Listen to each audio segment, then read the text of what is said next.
You're looking live at McPherson Memorial Stadium on the campus of Central State University in Wilberforce, Ohio. This is the SIAC on ESPN+. Today, it's the Miles Golden Bears versus the Central State Marauders. I'm Todd Cordell, my broadcast partner, Tenitra Batiste. Today, partner Miles with first-year head coach Sam Shade off to an 0-3 start due to a tough non-conference schedule. Yeah, Miles College started last season with a tough non-conference schedule as well, but then they picked up two big conference wins against Morehouse and Central State, so they're going to be looking again today to start off conference play with a win against Central State. For Central State, first-year head coach Kevin Porter, they're at 1-2. They could be 3-0. Points in the red zone has been a problem, particularly in the fourth quarter, and the loss last week at Bluefield State. Yeah, Todd, Central State has lost its two games. The last two games by combined 9 points. They saw it in the red zone and missed a couple field goals, but Coach said it'll be critical for Central to just execute and score. For Miles, they've played four quarterback this season. Claude Newell out with an injury. Today, Jacob Keller will start. Yeah, Coach Shade's looking for Keller to effectively execute that spread offense, and he said he really wants to establish the run. And Todd, the Golden Bears can do that with Zarius Keys. Keys has had his best game on the ground last week against Valdosta State, but he's a solid weapon as a pass catcher. For Central State, they like to throw it, and they like to throw it a lot. Junior wide receiver Twan Hines, what a start. Yeah, Hines is known for being the hardest working kid on the team. He spent lots of time in the offseason to make sure he was ready, catching balls every day, improving his conditioning, and it showed. Hines has had a couple of 100-yard receiving games this season already, and of course a kick return for a touchdown last week. Kickoff is next. This is the SIAC on ESPN+. Dang, start.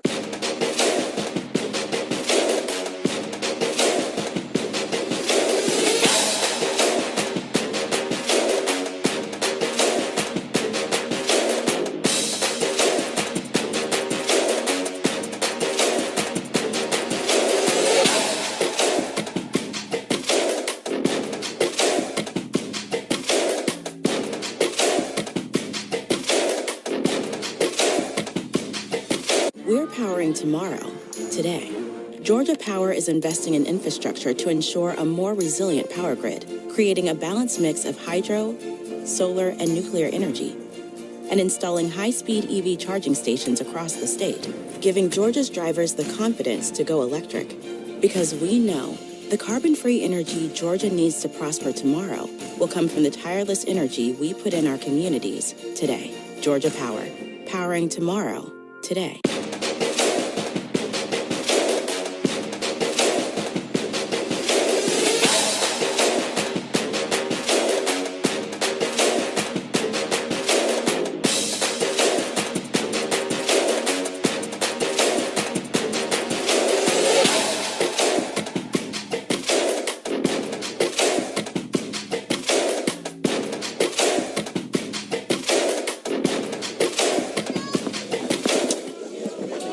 Welcome back to McPherson Memorial Stadium here on the campus of Central State University. It's the Miles Golden Bears versus the Central State Marauders. Todd Cordell, my broadcast partner, Tenitra Batiste, and Miles won the toss. They will elect to receive.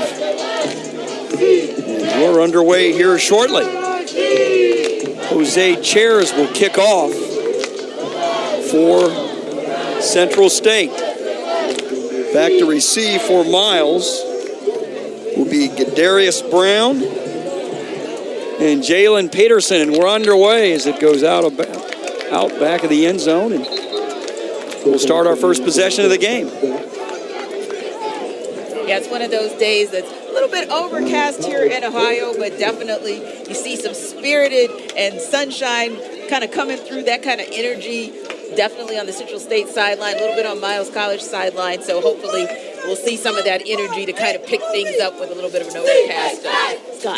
66 degrees, kickoff 12, winds at the west at 12 miles an hour. So a little bit breezy. You know, the last time I was here, they had grass. So nice new field turf here at Central State.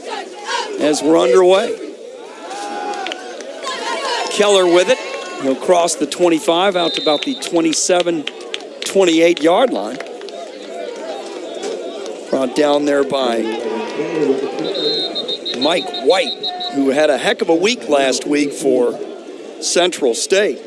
11 tackles, a sack, and 4 for a loss. Yeah, and you see on that play that the play that was called was kind of broken down, so we saw Keller just kind of take off, and that's something that he's known for, giving Miles College a little bit of an opportunity to have a dual-threat quarterback under center.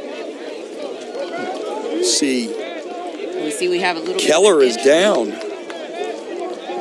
And it looks like he's down on that play, but was able to get up and get off the field. Looks like Jacob Morehouse is going to come in and be the quarterback. So Morehouse, 6 foot, 190-pound senior from Birmingham, Alabama. Yep, Jacob Millhouse, correct. Millhouse in the gun, he'll hand it off. And the ball carrier is driven out of bounds on the near side of the field. It was Cornell Kendrick for a loss. Good pursuit there by the Central State defense. Yeah, and that's something that Central State talked about that they wanted to establish on defense. They know that Miles College is looking to establish the run early, so good pursuit there to ensure that Miles had just a short game. So Millhouse in at quarterback. Parker was in for one play and he was injured. 2nd and 12. And that is incomplete, but we've got flags on the field. Pass was intended for Marcus Lodge. We'll see what the penalty is. 2nd and 12 on their own 24.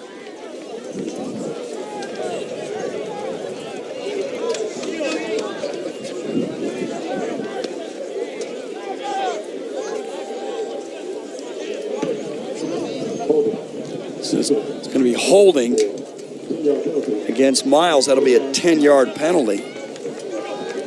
No, it's holding, defensive holding, on Central State. So that'll be an automatic, I believe it'll be an automatic first down for Miles. They'll have it 1st and 10 on their own 33-yard line.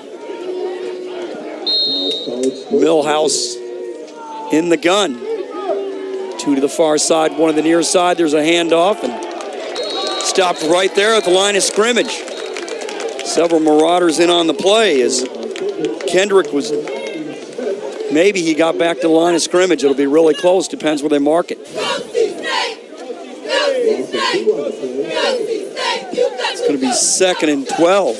He lost 2 yards on the play. Look at the defense there for Central State, led by Jaleel Lenore, redshirt freshman out of Chicago, a transfer from the University of Arkansas, Pine Bluff.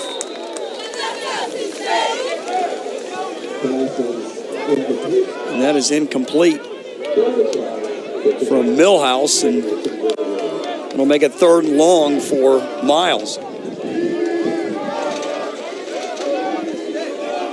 Glad you could join us. 14 and 2 to play in the first quarter. We're scoreless.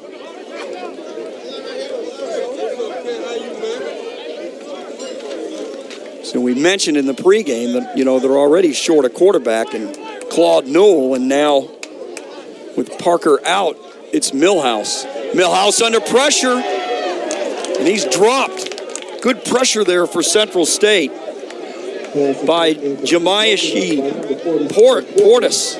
Good play there by Portis, and it's going to be 4th down, and good sequence for Central State there on defense as you see the play. Right, and that's something that we talked about with Coach Porter as well, just the pursuit of the quarterback and making sure that he couldn't get through his first read or his second read or progressions there. So it's good to see that the Marauders are imposing their will early on defense. Set to punt will be Bradley Spradlin. His brother Jackson is the one that will kick it off and attempt the field goals. And he'll get it underway. It's a low line drive. It's going to bounce and hit off a Miles player. Grabbed it right there. Did Arturo Meza. 5'9", 210-pound senior from Panorama City, California, transfer of El Camino College. So Central State will have it 1st and 10 on their own 35-yard line with 13:57 to go in the first quarter.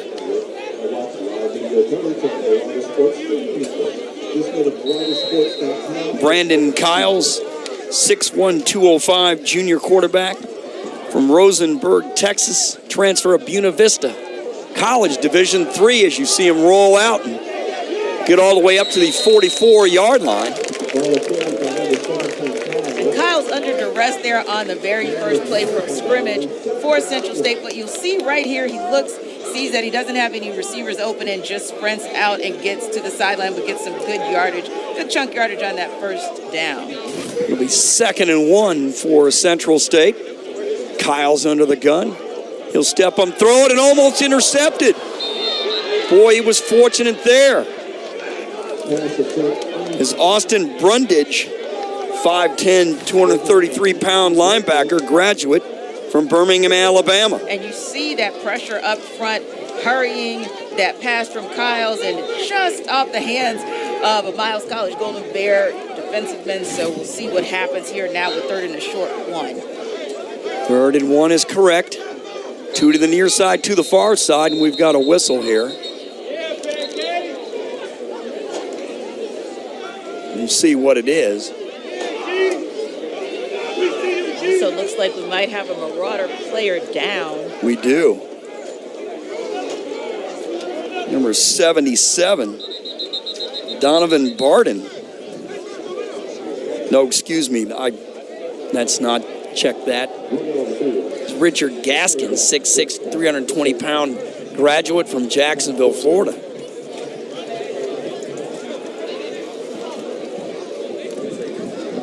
So we'll go ahead and take a timeout.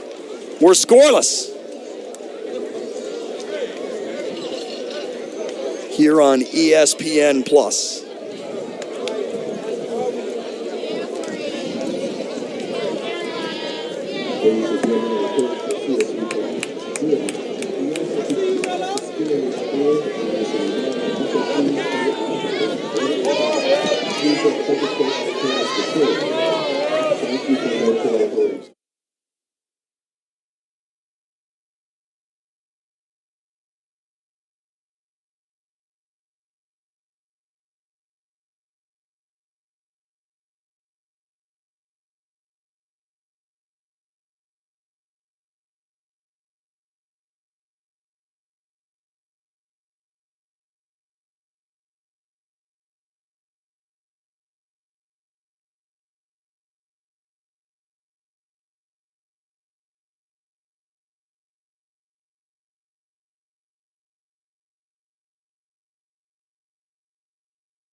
Kyle's in the gun.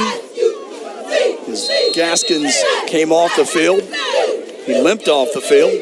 3rd and short. Pass is dropped dropped out in there in the flat by Kennebrew. And that would have been good for a first down, and now Central State will have to punt. Yeah, interesting call by Central State on 3rd and short at midfield. It's a team, of course, that we know has trouble in the red zone. So kind of interesting to see that they didn't try to punch that in or even give themselves an opportunity to go for it on 4th and short on the ground. Kennebrew, the junior from Louisville, Kentucky, transfer of Hocking Community College, 5'10", 200-pounder. And now Central State will have to punt it away here.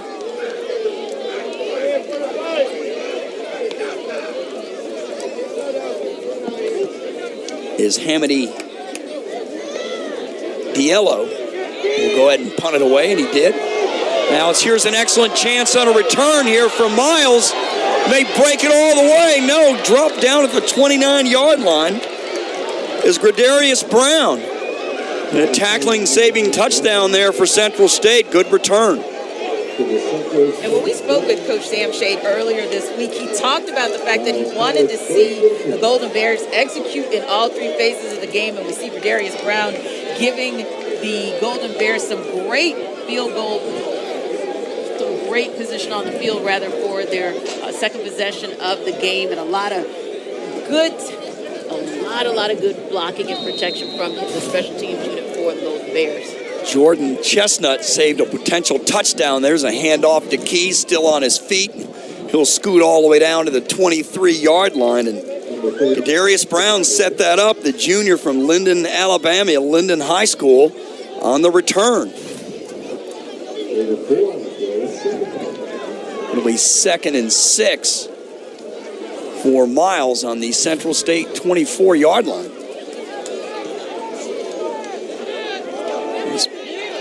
Handoff to Keys, and he'll get a first down. He'll go all the way down to the 12-yard line. As you see Jacob Keller back in at quarterback for Miles. Keller is 6'3", 195-pound graduate from Aurora, Illinois.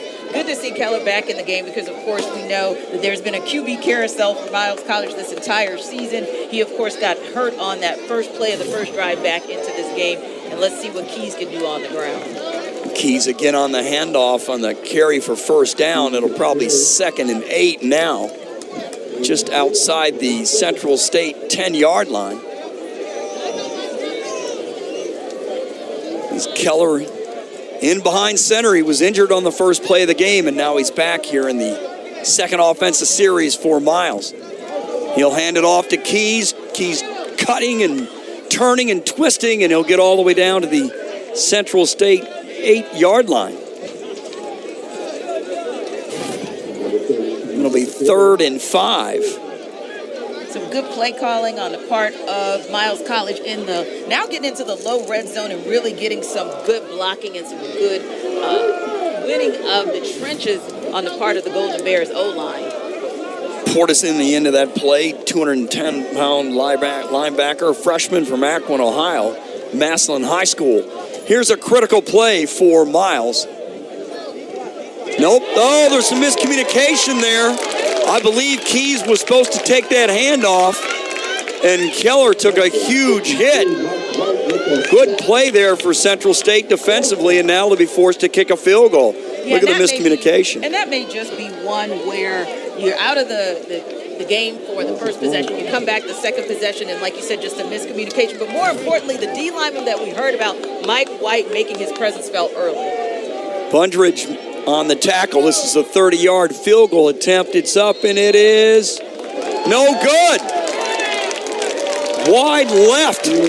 So the field goal attempt by Jackson Spradlin is wide left, and we're still scoreless. 10:54 to go in the first quarter, and Central State dodged a bullet.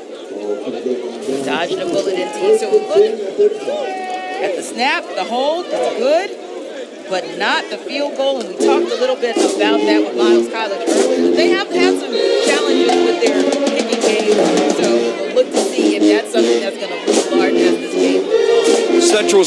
Central State had challenges in their field goal kicking game last week, missed a 32 and a 33-yarder in the fourth quarter, and they lost to Bluefield State. As You'll see Kyle's in the gun, 1st and 10 on their own 20. He had trouble with snap. It was high.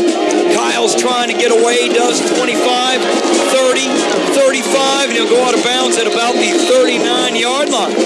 So he had trouble with the snap initially, and he made something out of nothing. And what a great recovery by Kyle's on that first play. Kind of deep in their own territory with Central State, but we've got a quarterback that can do it in the air and on the ground. Like we're seeing Kyle right there, just a little bit of a bobble on that snap, but he recovered, regains his composure, sees an open hole, and goes right after it to get Central State near midfield. Chased out of bounds by Darius Brown. There's a pass, and it was tipped right at the line of scrimmage. That was intended for Kennebrew, so it'll be 2nd and 10 for the Marauders. And nice anticipation from Malik Johnson to be able to deflect that pass. Indeed it was. See there, it's kind of, when Kyle is looking the entire way at just one receiver, it's kind of easy for Johnson to take a look and see where he's going and break up that pass. Got his paw right up there and just got enough of it, so Kennebrew couldn't catch it. Now it'll be 2nd and 10 on their own 39 for the Marauders. Miles with 2 possessions so far. This is the 2nd possession for Central State.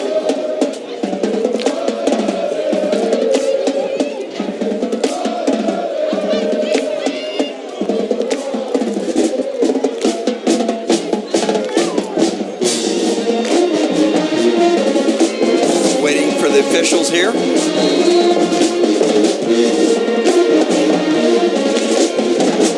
Kyle's under the gun. Got Kennebrew to his left. Kennebrew goes in motion. Kyle's will get it to him on a pitch and catch. Across the 40, 45, out of bounds at the far side of the field. On the 46, it'll be 3rd and 3. And Central State on that play was able to get some big chunk yards. A nice little pass there, a little bit of a lateral, and then you see Aaron Kennebrew, the running back, just get right there and get Central State into good position with 3rd and about a short 3. Chasing on the play was Chris Ware. Here's Kyle's in the gun. He'll step up. He's got time. Now he'll take off, and I don't know if he's got the first down or not. He's dropped from behind. It's going to be really close. It depends where they mark it. And we'll see if Central State will get the friendly home spot. Partner, I think he's just short. I think it's short by... Nope, they just gave him the first down. Looked like initially they marked him short. Very friendly mark to move the chains for Central State. Brought down by the defensive end Cameron Sneed, senior from Macon, Georgia, out of Jones County High School. 1st and 10 for Central State on their own 49, just shy of the 50. Kyle's in the gun. He'll step up. He's looking. He throws. Pass is caught. 30. Still on his feet.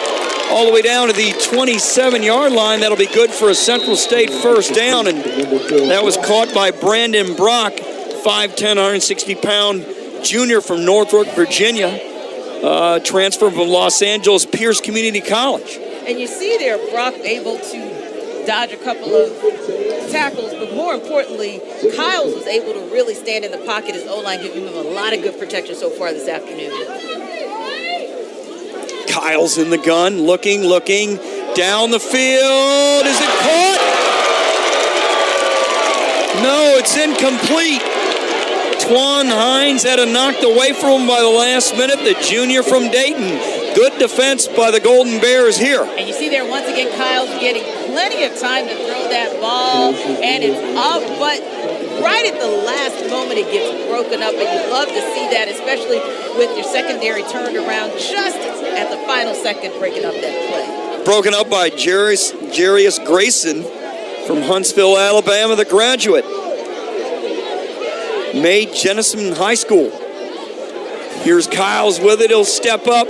Pass downfield, a little miscommunication there. That's incomplete, but we've got a flag in the backfield. That usually means holding, but we will see.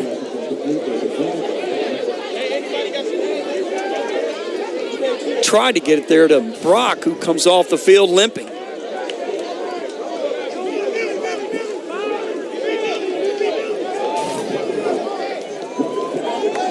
So roughing the passer, it'll be on Miles, and That'll be an automatic first down for Central State, so costly penalty here. Yeah, interesting call there. You see Kyles is able to get that ball out quickly. And initially you're thinking it might be a hold on 71, but right there at the last moment. Austin Bundridge on the penalty. Bundridge, excuse me, from Birmingham, Alabama, courtesy of Alabama State. First and 10. On the Miles, we'll call it 14-yard line. They'll hand it off. Ball carrier trying to get around and cannot. Be out of bounds.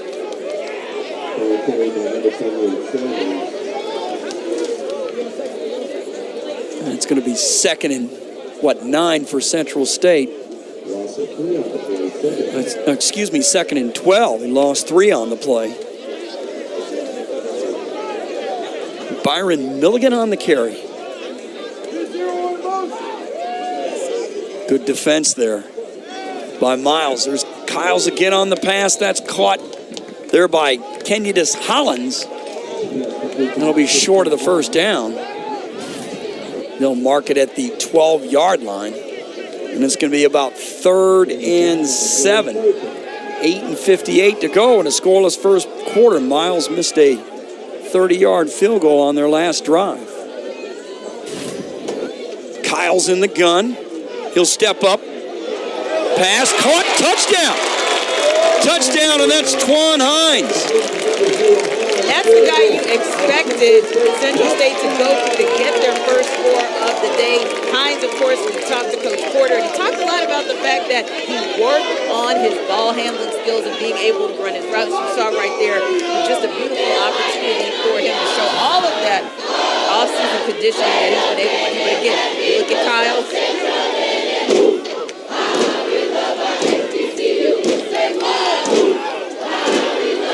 Kyle's able to just look again with excellent protection from Will Lennox blocking, and then Hines is able to get that ball right in the back of the end zone. Jose Chair's extra point is good. The sophomore from Atlanta makes it 7-0 Central State. 8:55 to go in the first quarter.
Central State leads it on a 12-yard touchdown pass from Kyles to Hines. And their second drive was successful for the Marauders. What a difference a year ago. Central State losing at Miles 55-4. That was a situation where Central State didn't even see any points on the board until the fourth quarter. Then we look at even last week where Central State late in the game had 4 opportunities to punch it in and could not. So good to see Kevin Porter's team being able to make mistakes early in the game.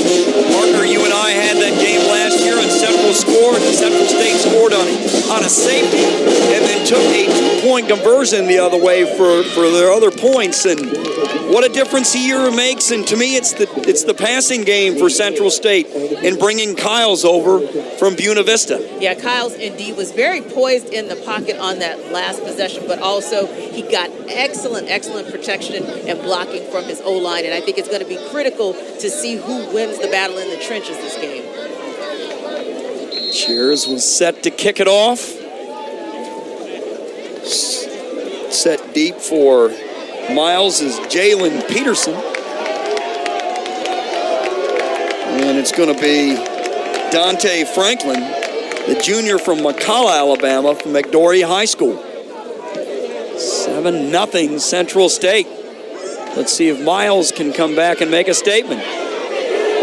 There's Peterson. He's still on his feet after a big hit. He's dropped down at the 15-yard line, and that's where Miles will start this drive. And I think that is a statement for Central State because Jalen Peterson, when we talked to his coaching staff, they talked about the fact that he is a rocket, and most of the time teams kick away from him. Central State decided to kick to him, and they were able to catch him and get him down on the 15-yard line, so they will start a little bit further back than they would have wanted to on this second possession of the game.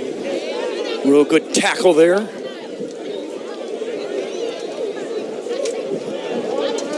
And special teams for Central State, and there's a flag on the play. It was a late flag.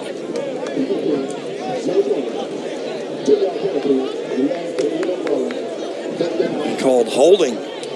So that'll move the football up to Miles will take it right there on their own 26-yard line. Yeah, so it looked like Central State had Miles pinned back, but now Miles with some good field position, some decent field position to start this possession. It's like Keller still in at quarterback. He is. He'll hand it off. Big hole there, and good run there by Keys. That'll be good for a first down all the way out to the 41-yard line. Good 15-yard run on that play, and that was a big hole. Yeah, and interesting to see some of the plays already. We're seeing that Zarius Keys is doing it on the ground for the Golden Bears. Now, we know that he's also one of their threats in the passing game. Great pass catcher out of the backfield, but right now just imposing his will on the ground for the Golden Bears. Well, down by Swan out of Columbus. Here's Keller with time. He'll roll out. He's looking. Passes caught. Excellent catch there by Jai Andrews, the sophomore from Birmingham out of Ramsey High School. Gain of 8. It'll be 2nd and 2. Ball on their own 48 for Miles, and good scramble and a good pitch and catch. I was impressed there with Keller. Well, the play action pass there was incredible for Golden Bears, and it's looking like for that next play they're going back to Keys on the ground. Look at Keys on the big hole. He'll get all the way down to the Central State 33-yard line. Montego Johnson from Atlanta Cedar Grove High School in on the play. And this offensive line for Miles is establishing itself here on this drive. Yeah, and Keys really turning it on the outside and getting some chunk yards on that play to move the chains. There's Keys again. He'll run over a defender and they'll mark him right there on the 31. Good, hard, charging run there by Keys. Just sticking his head and his shoulder down and getting as much as he can there.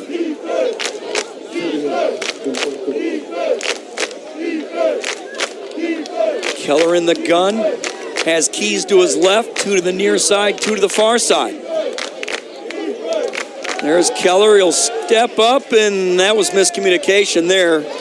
That was intended for Marcus Lodge, the junior out of Fort Lauderdale. And maybe a little bit of miscommunication on that play because obviously both of these teams run the spread offense, but this is the first opportunity that we've seen today, at least from Miles College, for them to put their spread offense in effect. Going to be long 3rd and 8 for Miles on the central 31-yard line. Keller in the gun. Keller looking, and it's tipped right there at the line of scrimmage. It was tipped there by Portis from Akron, the freshman from Massillon High School. That's a big football high school here in the state of Ohio. As you see, he got a piece of it there. Yeah, and he springs out of there. Portis does just in time to get a piece of that ball. Looks like we may have a late flag on the play. We'll discuss it.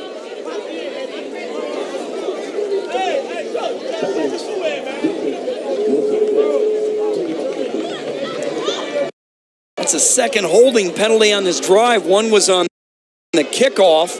Now this holding penalty is going to give Miles going to give him a first down. So another penalty on Central State, and it hurts. Makes a big difference. Yeah, you hate to see that kind of error when you had the opportunity to get someone out of the secondary to deflect the ball and maybe put Miles in position to have a long, second and long, but now they have the opportunity to get deeper in that red zone and maybe threaten to score. Keller will spin and turn there. He'll decide to keep it. He'll go all the way down to the Central State 18-yard line. Good move by Keller to get what he could. And this is really the first time we're seeing him run the ball after he had that injury on the first possession. He's back to 100% for the Bears. Brought down by Dahan McNeil, the sophomore out of Chicago. And there's a handoff, and the ball carrier is not going anywhere. His Keys brought down by several Marauders on that play. Good pursuit by Central State defensively. It's going to make it 3rd and 7. And that's one of the first times you really see Keys go to his left. Central State's defenders ready for it, not surprised by that play at all. So they were able to turn Miles College back, but we'll see if they're able to turn them back or hold them to just a field goal. Brought down by Lenore, who had 14 tackles last week. There's a pass towards the end zone. They're going to throw the flag there. You're right, partner. That's going to be pass interference on Central State, and that'll give Miles a 1st and goal. Yeah, that's kind of secondary play 101. He didn't turn around to look for the football. His back was towards the football. So you see here Keller looking to go deep, and you'll see no sight of a turnaround from the defender for Central State. You just can't do that. You at least have to turn the head and get your officials to think that you're going for the ball as opposed to going for the player. That pass interference was on Montego Johnson, sophomore from Atlanta, Cedar Grove High School. Right around our way. That's right. It'll be 1st and goal for Miles on the Central State 2-yard line. So, excellent opportunity here for Miles to tie it up.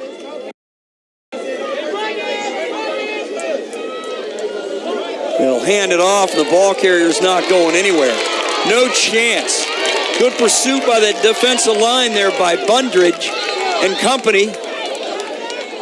Great job. Also in that play was Portis. Yeah, and Keys, the ball carrier, had no chance. Yeah, I think that was one of those calls. For me, it's a little bit questionable because Keys goes straight up the gut, and really there was nothing there. That's not a play that's been successful for Miles College so far this game, because Central State was ready for that all the way.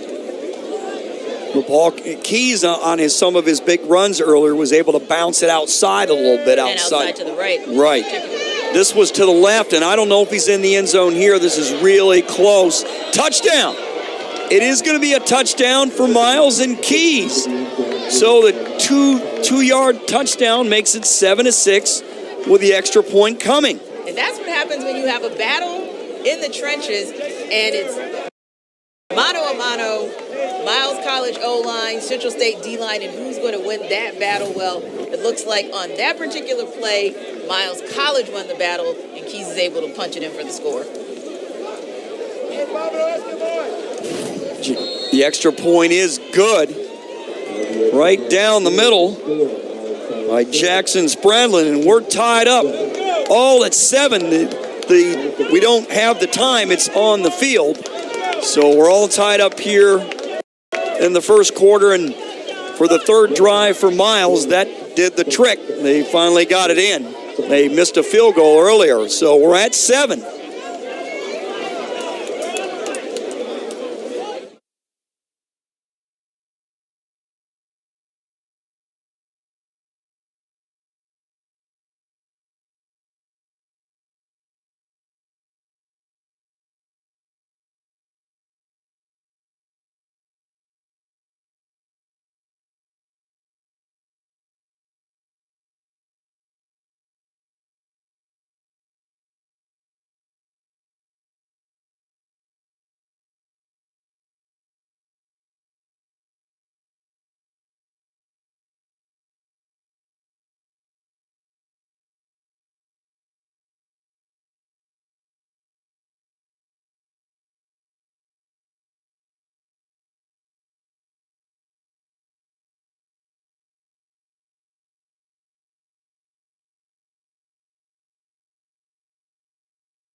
Two-yard touchdown run by Keys has tied it up, as we're tied at 7 here as Spradlin getting ready to kick it off. He'll place it right there on the 35-yard line.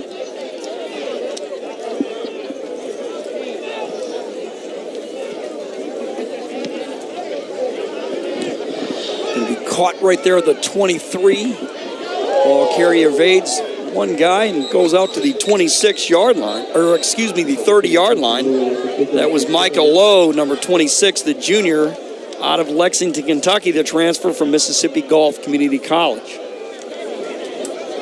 They'll set up shop, 1st and 10 on their own 30. And this will be the third possession for Central State. They scored a touchdown on the last one, a 12-yard touchdown pass from Kyles to Hines. As Kyles is in the gun now.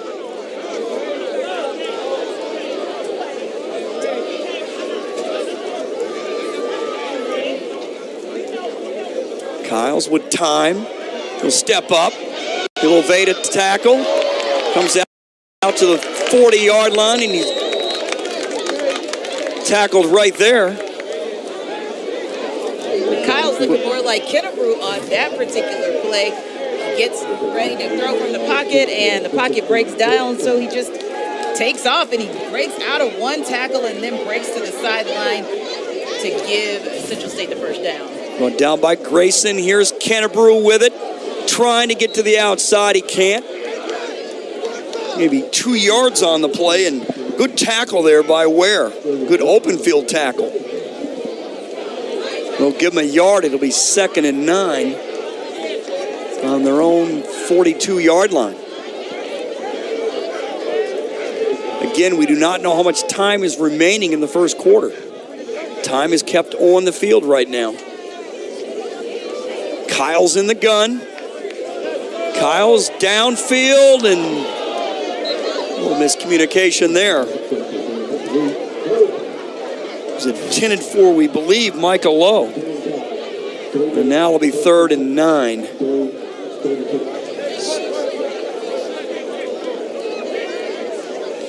And he actually tried to get it to Hollins and looked over Hollins' outstretched arms. So again, 3rd and 9 for the Marauders. There's a wide receiver screen caught there by Brock and dropped right there at the 40-yard line. And it's going to be 4th down. Good pursuit there defensively for Miles.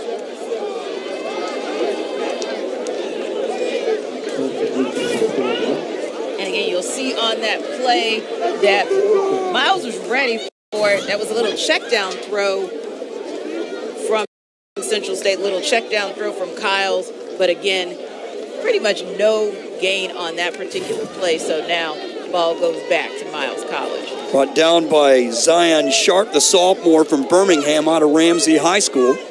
His Chairs will punt it away.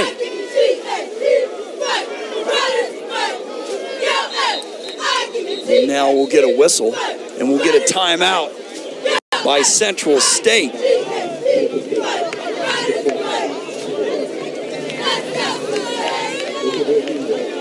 We'll go ahead and take one, too, as you'll see Jalen Peterson going towards the sideline. We're tied at 7.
Fourth and 9 for Central State after a timeout.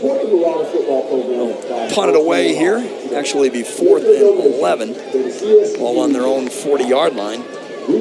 Peterson was set to return it for Miles. He's still out there. He's standing on his own 28-yard line. Actually, that's going to be Kadarius Brown. Peterson was out there earlier. So Brown set to receive the punt. Snap is low, and now we've got another whistle. A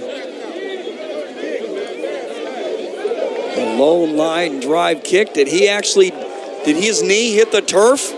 If it did, Miles is going to have a chance at some great field position here. Let's see if the punter goes down on his knee. He did to catch that ball.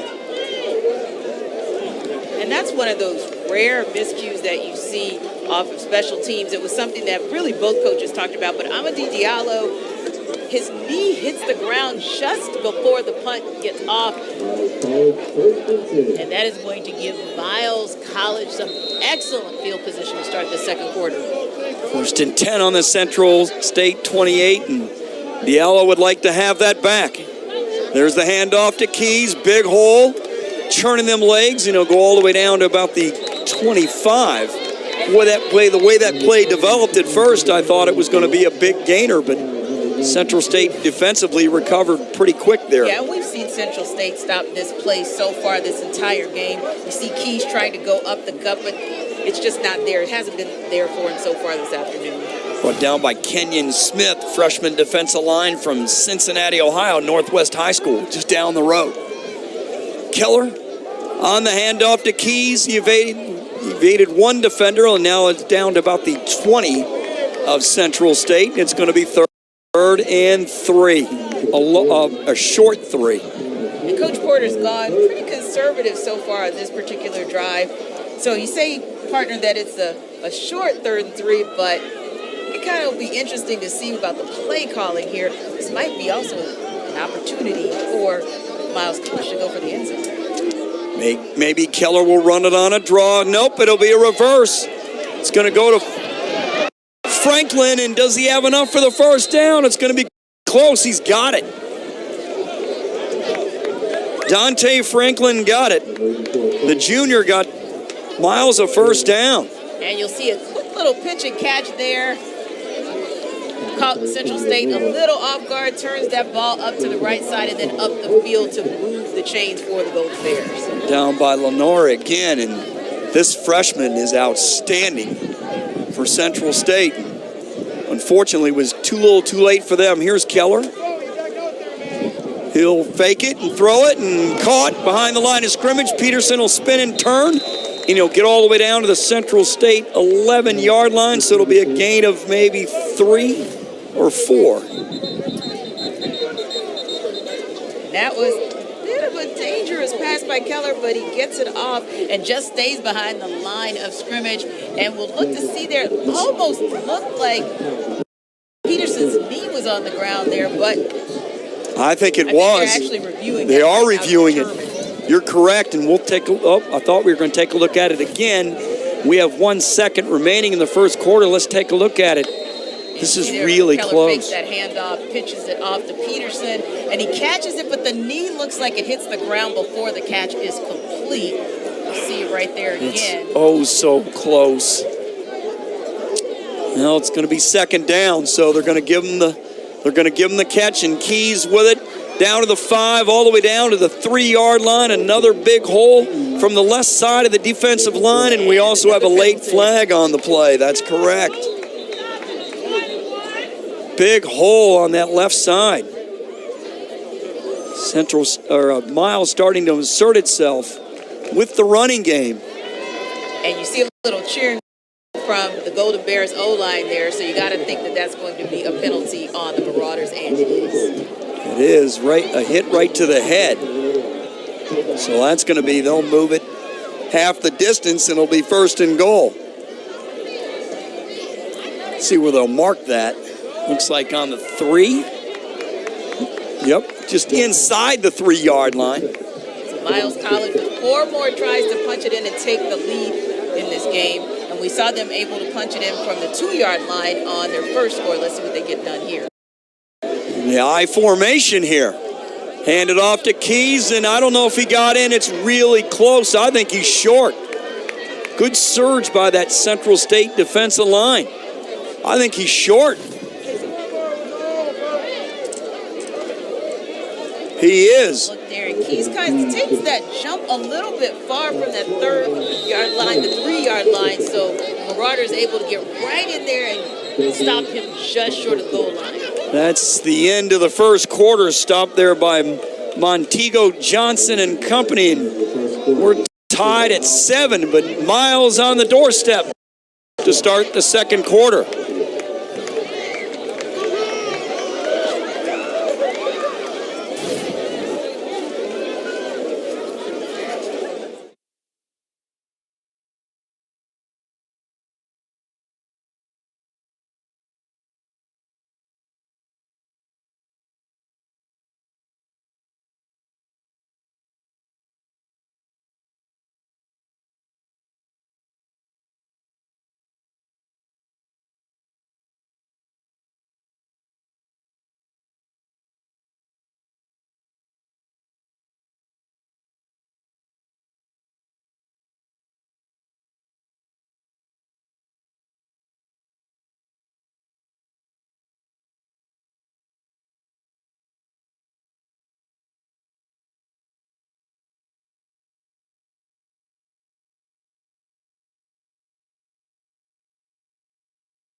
Second and goal for Miles here to start the second quarter. Thanks to hard charging run by Keys and Miles last week, who really struggled offensively. They only had 184 yards total on 62 plays, 115 on the ground and 69 in the air.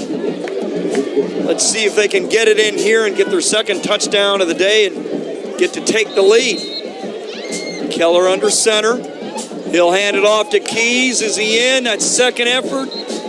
I don't know. That looks like he's short. He's saying he's in. I don't know if he went down or not. They'll have a discussion here. Look at the replay. They've got him. It does look like he goes down at about the 2-yard line. He's down there on the 2. You're correct. Great job with that, partner. Well, that's going to make it third and goal from the 2.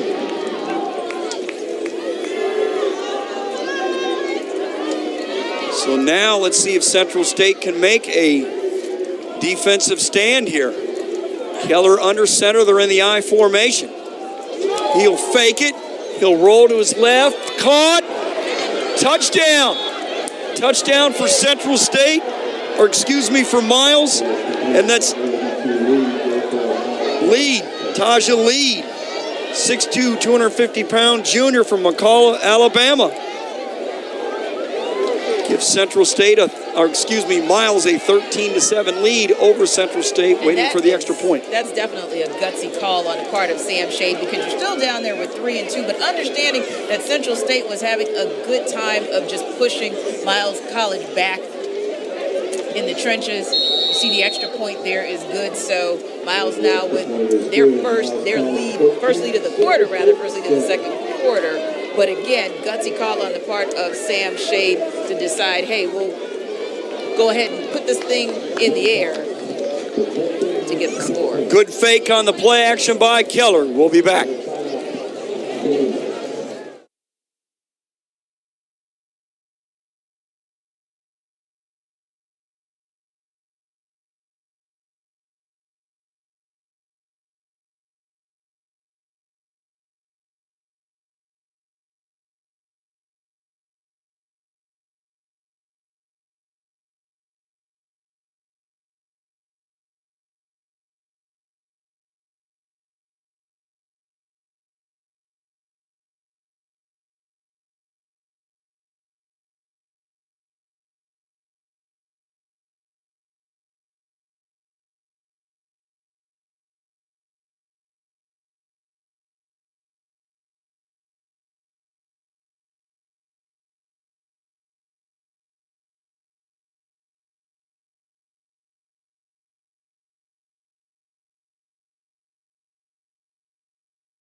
Miles has its first lead of the day, 14-7 on a touchdown pass from Keller to Franklin, and they lead it 14-7 as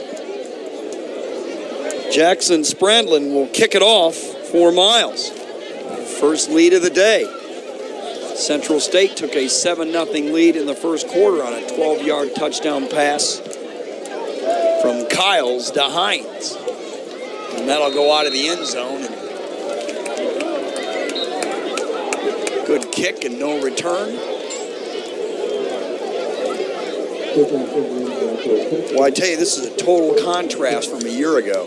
It was all Miles in 55-4. And the last time these two teams played here, I had the call, and wind, rain, it was the grass field, and Central State upset Miles on a 30-something yard field goal inside 20 seconds to play, and then Miles went on to win the Western Division title a couple weeks later. Well, this one's been much more competitive, so let's see if Central State can answer here.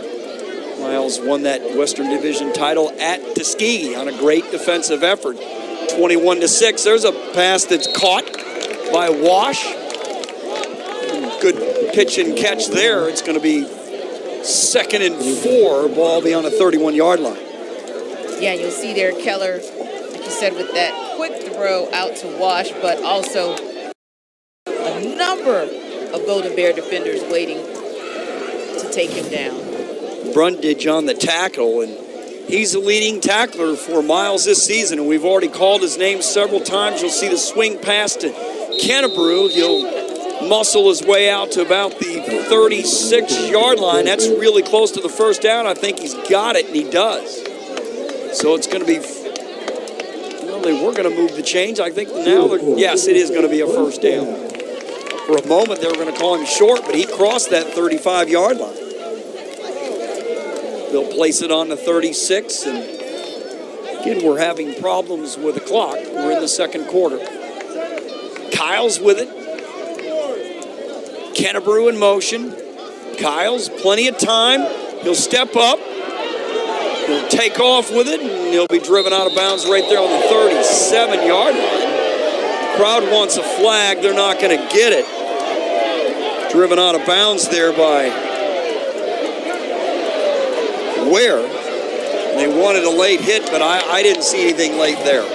Yeah, we'll take a look at it on replay. You see right there, Keller takes that opportunity, steps up in the pocket, and sees that he just escapes the Miles defense, and it's right there. Well, interesting, because they could call, the referees could have easily called a penalty on Keller. You mean on grabbing Kyles? On Kyles, to grabbing that helmet on the outside, getting out of bounds, and now we see what looks like we got a Miles player down.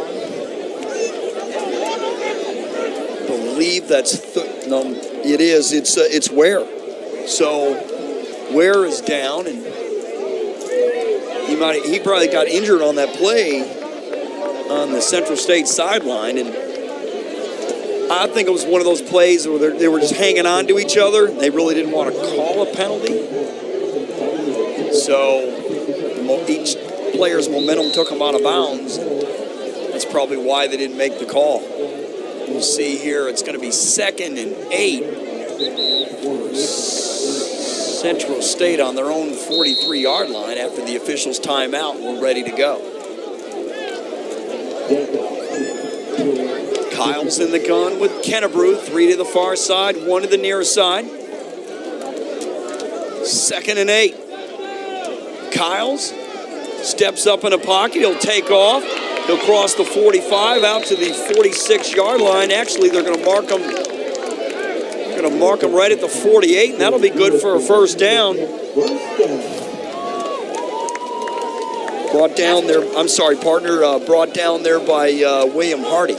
Yeah, that's what you have to be able to do to move the chains. Now we've got the Marauders just about at midfield, and let's see if they're able to move this ball down the field. Kyle's isn't really fast, as you'll see a flag on the play, but he knows when to take off when that clock in his head goes off, and he knows to get out of there, and he's got adequate speed. And you're looking at the Golden Bears, a little upset with that call, but it does look like it could potentially be on the Marauders, so that's going to move the chains back.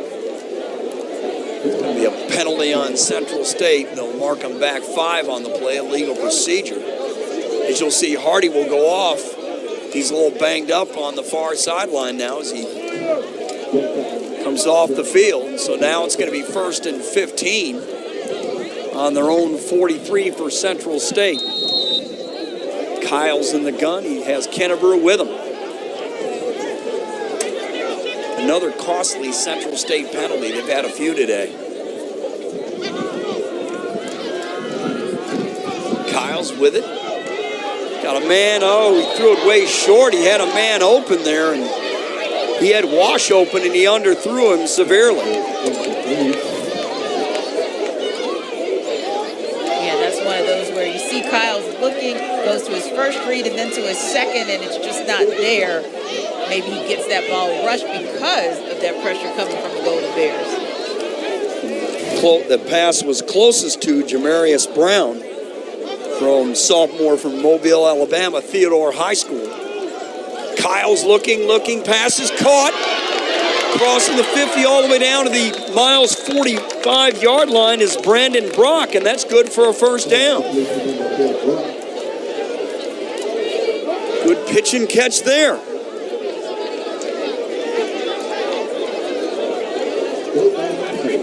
Was brought down there by Jarius Grayson. He beat him on the play, and we've got an incomplete here.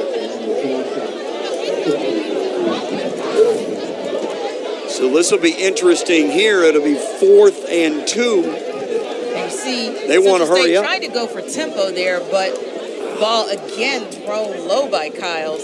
So now got an interesting decision here on the part of Central State. That went off Jeremy Clark, the graduate from Norwalk, California, University of Nevada, Las Vegas transfer, and even if he caught the ball anyhow, he was down, but it went off him and it could have been intercepted. Could have been a dangerous play, and I believe Central State, they're going to punt it away. They are. So they're going to punt it away, and Diallo is the one that's going to punt it. Now he has trouble with his snap, and he's trying to get away, and he can't. He's dropped.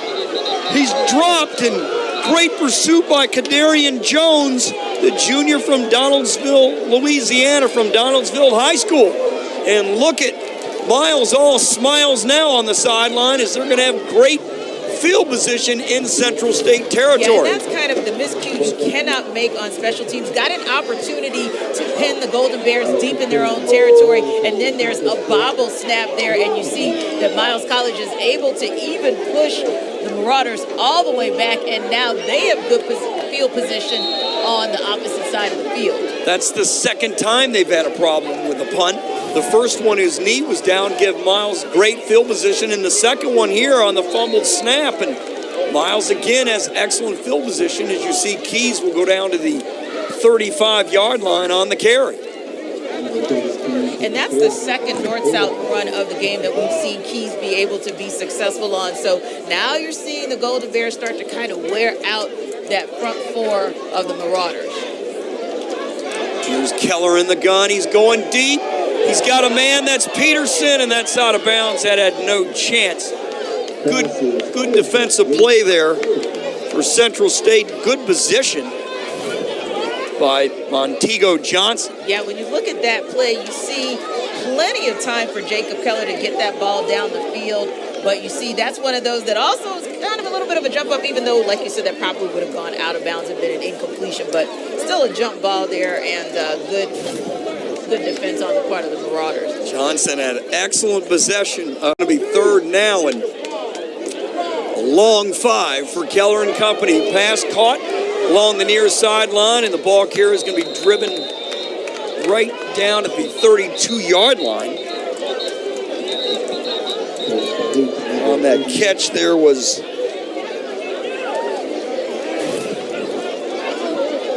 don't show a number 88 on our program here. He's taken out of bounds by 2 of the Marauder defenders. And what you see there as well is just, it looks like he'll be just short. He'll be short of the first down. So we'll see what happens on this next play.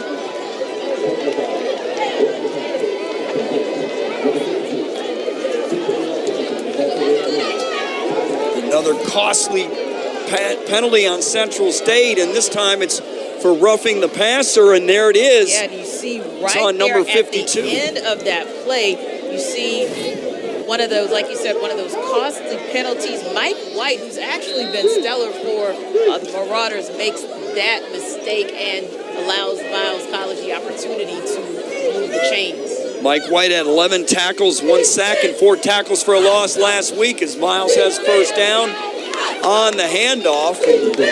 Ball carrier will go right to the 25-yard line. We're going to get another late flag on the play. You see what that is. The ball carrier was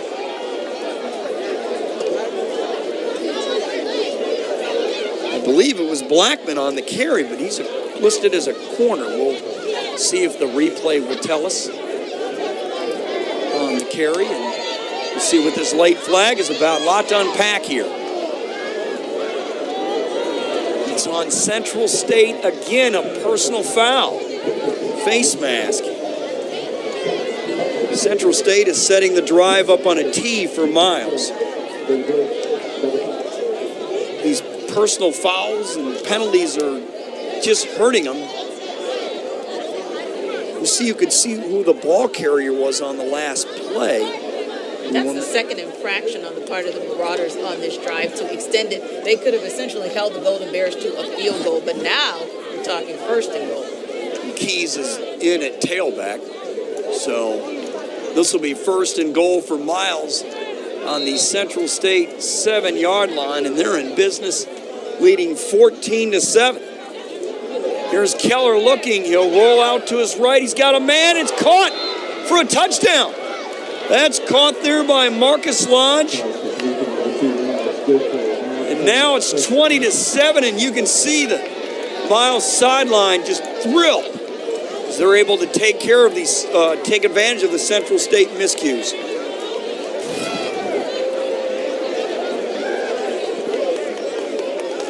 The extra point here by... You see there with Keller looking, and just being patient there until he's able to roll out and find his man and hit Lodge for the score. Miles kind of pulling away a little bit here in the second quarter. Sure are. The extra point is good, 21-7, and deja vu for Central State right now. They're down by 14.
A Keller touchdown pass to Lodge, and 21-7's Miles over Central State. And Central State was up in this game 7-0, but it's been Miles ever since, and the penalties are hurting Central State, the personal fouls. And it's really been Miles because of Central State, because of those miscues. 3 personal fouls alone on that last possession that gave Miles that lead. Line drive kickoff, and here's Hines with it, who's been explosive all year. Had a 92-yard kickoff return last week, and he's dropped right there on the 21-yard line. Good special teams play there for Miles to get the stop The explosive Hines. And Hines has been quiet so far this afternoon. Again, one of the weapons that Coach Kevin Porter was looking to really highlight. We haven't seen him. He's been pretty quiet so far, so they're really going to need to start getting Hines that ball and try to get back into this game. Get him in a one-on-one situation. The junior from Dayton usually wins them battles. Here's Kyles back to pass. Caught 40 out to the 42-yard line. That's caught by Hollins, and that'll be a Central State first down as they're hurrying up in their hybrid spread offense. And that was huge for Kyles to be able to get that ball right in there where only his receiver could catch it, and to get this team, the Marauders, all the way to just about midfield. Nice catch there. There's a nifty play by Kyles as he got it right there to Kaz Dina, who checked in for the first time. He played on the opening game for Central State against Winston-Salem on the NFL Network, and then a nice play there. Yeah, a quick throw from Kyles there, more like a pitch and catch than anything, and able to get some chunk yards on that second down. That was literally a pitch. First down, rather, to give them a 2nd and 5. It was literally a pitch. Here's Kyles with it, plenty of time, and now he's going to be dropped for a loss. He'll be dropped there by Rock Dowdell, the freshman from Lynette, Alabama, out of Lynette High School, 6'3", 220-pounder, and he came on his blind side and got him. Yeah, and you love what you were able to see. He's able to get around the old lineman and really just get Kyles down for the first sack of the game, first sack of the day for the Golden Bears, pushing the Marauders back to a 3rd and long. He beat Richard Gaskins on the play, the graduate from Jacksonville, Florida, and now it's 3rd and 12. Kyles looking, and he dropped and he lost the football. Who came up with it? I believe Central State did. We'll see. Yes, they did. They did come up with it. And that was Jordan Benjamin, the junior from Trotwood, Ohio, Trotwood High School. And you look back there, and Kyles is looking all the time, and he can't see the defender coming from his blind side, then tries to scamper out of it, but just can't get there enough. That ball comes out, and what a heads-up play. Looks like Central is able to retain the ball, heads-up play on their part, but still driven way back for a 4th and 24, which should give the Golden Bears some pretty good field position. Roosevelt Thompson almost came up with a football, and Cameron Need is the one that caused Kyles to hurry and lose the football as the punt rolls all the way down to the 40-yard line, and that's where Miles will have it on its next possession. And boy, that was almost a disaster there for Kyles as Sneed was right there on the doorstep along with Thompson. And almost a disaster as well on special teams because that kick was nearly blocked. Yes, it was. Boy, I tell you, Central State's going to have a lot to talk about, Kevin Porter and company, at halftime, and a lot of it is going to deal with special teams and miscues. Miles will have it on their own 40-yard line. Keller in the gun. He'll hand it off. And the ball carrier is going to be stopped right there at the line of scrimmage.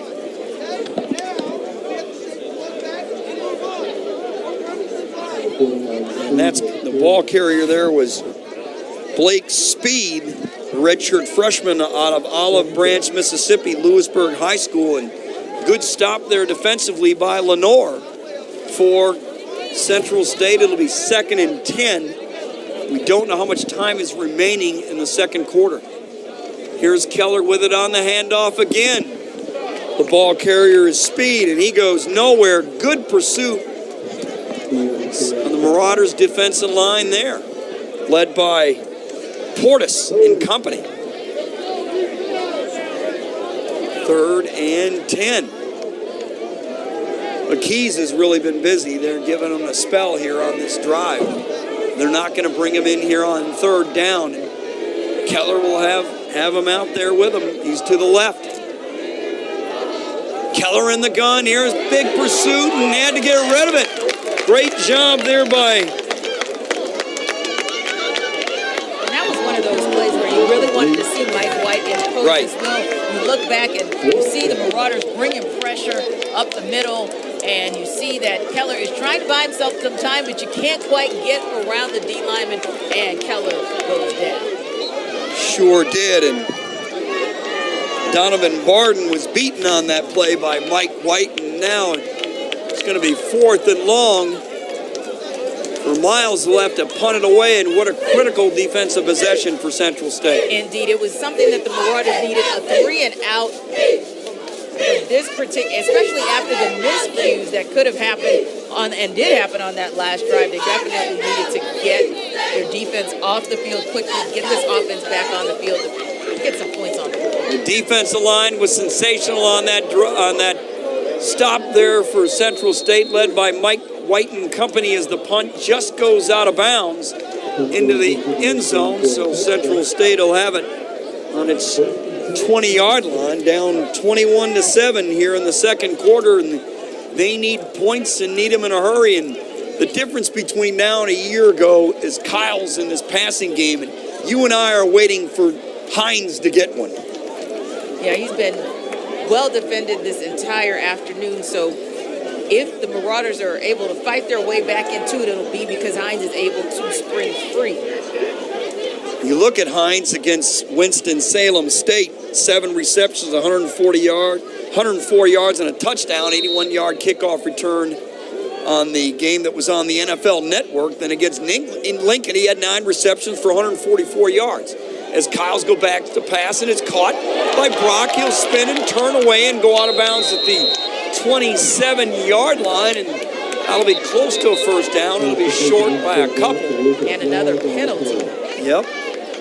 You know, back to Hines, he had 9 receptions, 144 yards for a touchdown. And then against Bluefield State last week, 4 receptions, 139 yards, and a 92-yard kickoff return for a touchdown. Let's see what the flag is. Personal foul. It's on. I believe it was on Hardy, 51, and that's a penalty. That's a personal foul, and that's on Miles, and that'll give Central State a first down, much needed for the Marauders. And a rare miscue on defense for the Golden Bears, but like you said, that absolutely puts a shot in the arm for the Central State offense. Kyle's in the gun, 3 to the far side, 1 to the near side. Got a different back in there, that's Kazdina. That's caught there by Hines. He couldn't get away from the defender as he was twirled down on the 44-yard line. Good defensive play there for the Golden Bears. Yeah, it was a good defensive play, but I actually like that twirl down a little bit better because he twirled into a couple of yards as opposed to getting a loss on that play. So you see there where Kyles gets that ball off, and you see Twan Hines is able to at least keep possession. Back to live action as Hines caught a pass on the far sideline. That'll be good for a first down on the Miles 40-yard line, and now they're finding Hines. And we just talked about how important it would be to get their top receiver into this game, and then Kyles gets enough time from his O-line. Hines able to get that ball and able to get into Marauder territory. Kyle's with it. He'll step, he'll duck, but this time he'll be dropped for a loss. No chance there. Brought down there by Indeed, James. Caleb Klein. Caleb Klein, rather, not today. The Marauders say not today. The junior from Jackson, Mississippi, Northeast Mississippi Community College. Great pursuit by that defensive line there, Tenitra. 2nd and long. 2nd and 17. We got a flag, and boy, eager to come across that line of scrimmage was Jamichael Rogers from Bessemer, Alabama, the freshman, 6'2", 250 from Bessemer High School. Let's see what they're going to call here. Is this going to be both sides, or is it going to be illegal procedure? They'll have that discussion. We'll find out momentarily.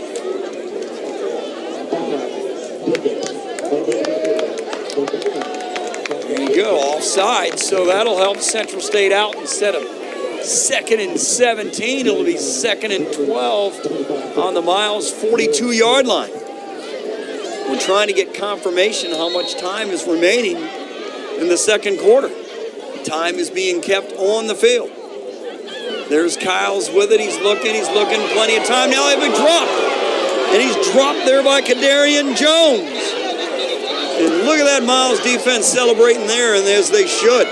But we've got an injury here, and it is Brandon Kyles down from Rosenberg, Texas, Buena Vista University, and he had no chance, Tenitra. Yeah, Kyles, on this play, you'll see he takes the quick snap, looks, first read, second read, nothing is there, and he doesn't have an opportunity to even break the pocket and try to take something there, but instead he takes a really, really hard hit. You see for Central State, the lineman there was beaten on the play. It was Donnell Young was beaten, the freshman from Detroit, Ann Arbor Huron High School, and then of course Darian Jones and Zion Sharp both collapsed on Kyle. Right, Sharp came on him late. That's correct. He's able to get up under his own power. Well, this is a huge loss for Central State if he can't get up. And according to the depth chart, if Kyles can't go, it'll be Stephen Thomas, 6 foot, 175-pound sophomore from Springfield, Ohio. But man, and he's Kyles is favoring that right foot. Looks like there may be something, probably that in that ankle area. He's being helped off on the field, and boy, this is just a huge loss for Central State. So we'll be back.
Third and 23 for Central State. Stephen Thomas in at quarterback. Partner, you see that Kyles is looks like he'll come back in next series. He's moving pretty well. Right, like I was saying, he's able to run up and down the sidelines as well. He's got a football in his hand and probably just out for maybe this or a couple of plays if the Marauders are able to convert on this third down. Thomas will take off on a quarterback draw. Got a chance if he can get around one guy. He can. He's brought down there by Sawyer right at the 41-yard line along with Darius Brown. It'll be short of the first down. It'll be 4th and probably 11, but a good quarterback draw play for Thomas and some positive yardage. Yeah, that's one of those plays where you don't want to make any mistakes, especially at midfield, and give Miles a short field to work with to potentially score again. So hopefully on this punt, the Marauders will be able to push the Golden Bears back deep in their own territory. I love the call by offensive coordinator Buddy Blevins there. Make something simple for the quarterback, get a good block from the line, and get as close as you can to that first down. And if you don't make it, you can put your punter out there and probably pin them deep. It's an excellent job. So 4th and 11 here on the punt. Leo will punt it, and it's 10, and it's going to take a Central State roll all the way down to the 7-yard line. So Miles will have it there on its possession. So good punt, worked out. And actually, that was an excellent directional punt, just what the Marauders needed to be able to pin Miles back. And we know that if the Marauders can get maybe a 3-and-out here, get themselves the ball back at maybe midfield and make something happen as we get closer to halftime. That's an excellent point. You got a 3-and-out here. You're setting your offense up nicely for some great field position and potentially cut this lead in half to go in at the half. So 1st and 10 for Keller and company on their own 7-yard line. Levy has Keys with him. It looks like Keys, and it is, and he's dropped right there by Brundage and company. For Central State, it'll be a gain of 2, 2nd and 8 on their own 9. Good pursuit by that Central State D-line. And that, again, is one where you just want to see Keller hand that ball off and make sure there are no miscues or no fumbles and people just kind of getting them out of the shadow of their own zone so that the Golden Bears are able to Up 2 scores, playing a little conservative maybe. Give them some breathing room, like you said. There's another handoff to Keys. He'll cross the 10. He'll power his way up to about the 13-yard line. It'll be about 3rd and 5 for Miles, and Central State is going to take a timeout. They have 2 remaining here in the first half. So now, this is an excellent opportunity for Central State to get off the football field and have a chance to cut this deficit in half. Yeah, I think this is going to be one where we see, again, some conservative play calling on the part of the Golden Bears because they don't want to give Central State that ball deep in their territory, and they would then potentially score and get back in this thing. So looking to see what Miles is going to do, but I suspect Coach Shade is going to call something conservative here and then just look through special teams to maybe pin the Marauders back in their own territory. Well, Jamal Fobbs is the offensive coordinator. He was Oklahoma State guy. He's the assistant head coach, offensive coordinator, and the quarterback's coach. Let's see what he comes up here. Maybe they let Keller go on a draw. They need 5 yards, and if he doesn't get it, then they'll have to punt, or maybe they get a quick pitch and catch out here to Lodge, or maybe another receiver like Reese. We haven't called Shafton Reese today. Let's see what they do. Right. Reese, we haven't called him today. Maybe he's going to get it. And passes. Oh, my goodness, it is caught. It's caught for a first down. It's caught by Lee. And it's going to be close on a first down, but when it's your day because Keller gets the ball out of the shotgun. A quick throw, but then the ball's bobbled, and a Golden Bear is able to catch that. And it looks like the chains are actually moving when it's your day. It's your day. It is. It went off Andrews, and it went right safely into the hands of Lee, and Miles dodged a bullet there, and we're going to get a flag. Boy, that could have been a disaster for Miles, and they did throw it there, and it was a safe throw. It just, the defender was right on him, and we'll see what they call here. Offsides on Central State, and that'll help for field position for Miles. And instead of 1st and 10, we'll get 1st and 5, and you can up the playbook a little bit here on first down. They've been really effective, Tenitra, running that football on the left side of that offensive line. And what that's done for the Golden Bears is also give them an opportunity to be successful with play action, which you may actually see here. Wouldn't be surprised if that's the call. Peterson could be the guy, but they'll hand it off to Keys, and a great defensive play.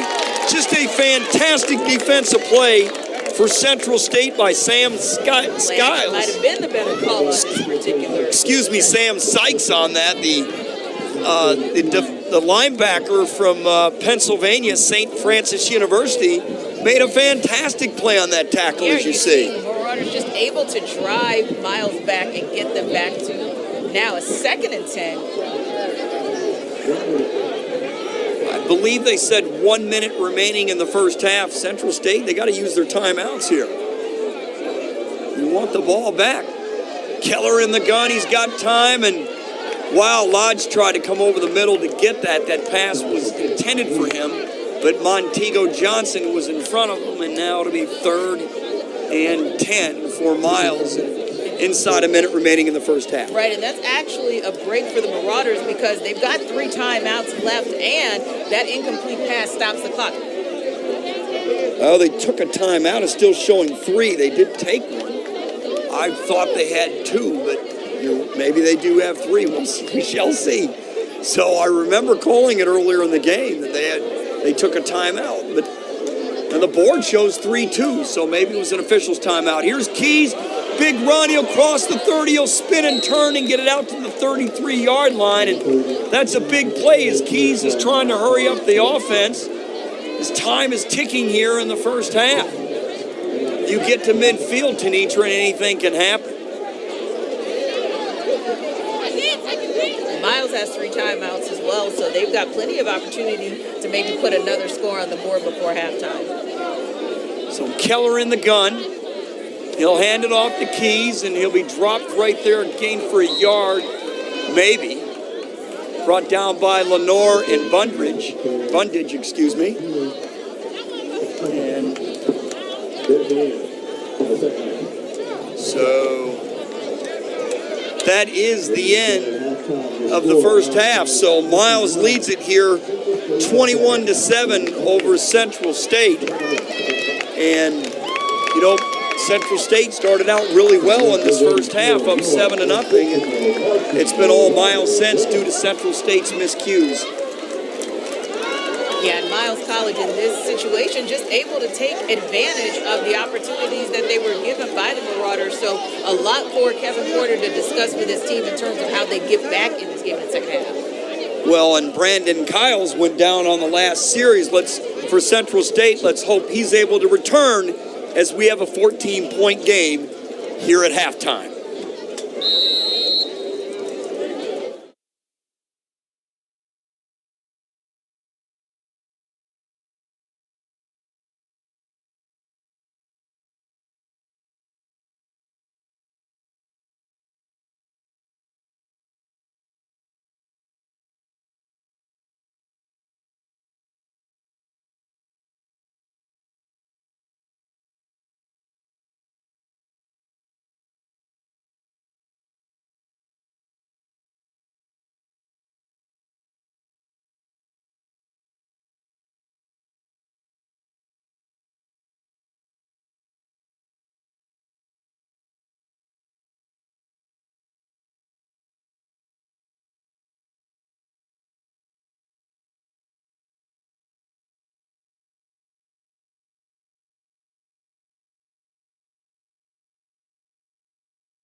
Miles leads it 21-7 here at the half over Central State. And Tenitra, to me, it's been the penalties and the miscues on special teams that have done the Marauders in. Yeah, you look at one of those drives, particularly in the second quarter for Miles College, and they were able to move the chains and ultimately score because there were 3 personal fouls by Central State to be able to give Miles the opportunity to really put some space between the two teams. Well, speaking of opportunities, Keys was huge on the ground. He was a huge key. Was Zarius in the first half. He had, 20 carries for almost 100 yards. Yeah, which is interesting because when we spoke with Coach about this a couple of days ago, they were looking for Zarius Keys to really get in there and show his pass catching ability. But sometimes you've got to go with what the defense gives you. And the Miles College offense, was able to really impose their will from the O-line, which gave Keys the opportunity to really eventually go up the gut, but also start this game off going right, going left. He was really able to impose his will and get what he wanted on the ground. It went well early for Central State. They took a 7-0 lead on a Kyles to Hines touchdown pass. It was a 12-yard play. They were up 7-0. They were seen to move the ball on the field. Now Hines only has 3 catches here at the half. Let's see if Central State can get him the football more, because they're not really getting anything on the ground except for Kyles scrambling. He scrambled for about 60 yards in the first half.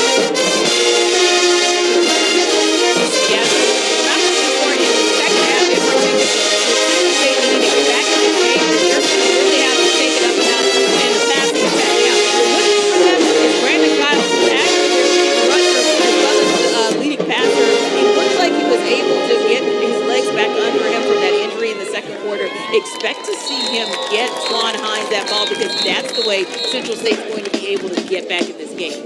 Hines and Brock through the air. That's what we expect here for Central State in the second half. We've got to go to Kyles' injury. He was injured on the last Central State possession. Thomas came in for a 12-yard scramble. Then they had to punt, but Kyles must go for Central State, or it changes everything offensively. He was limping along the near sideline, but I think he's going to play in the second half, and so do you. Yeah, I'd agree, because that really is going to be the chance that the Marauders have to get back in this game and possibly win this game. Of course, we know how this looked last year. This was a game where Miles pulled away in the second quarter and never looked back. Yeah, the Marauders absolutely are hoping that they can get some early stops in both there. They were able to get a couple 3-and-outs in that second quarter, which actually allowed the game to only be a 21-7 contest going into halftime. Well, we expect it to be close. We'll see. But, this is Miles' way. They go 0-3 with a tough non-conference schedule to start off.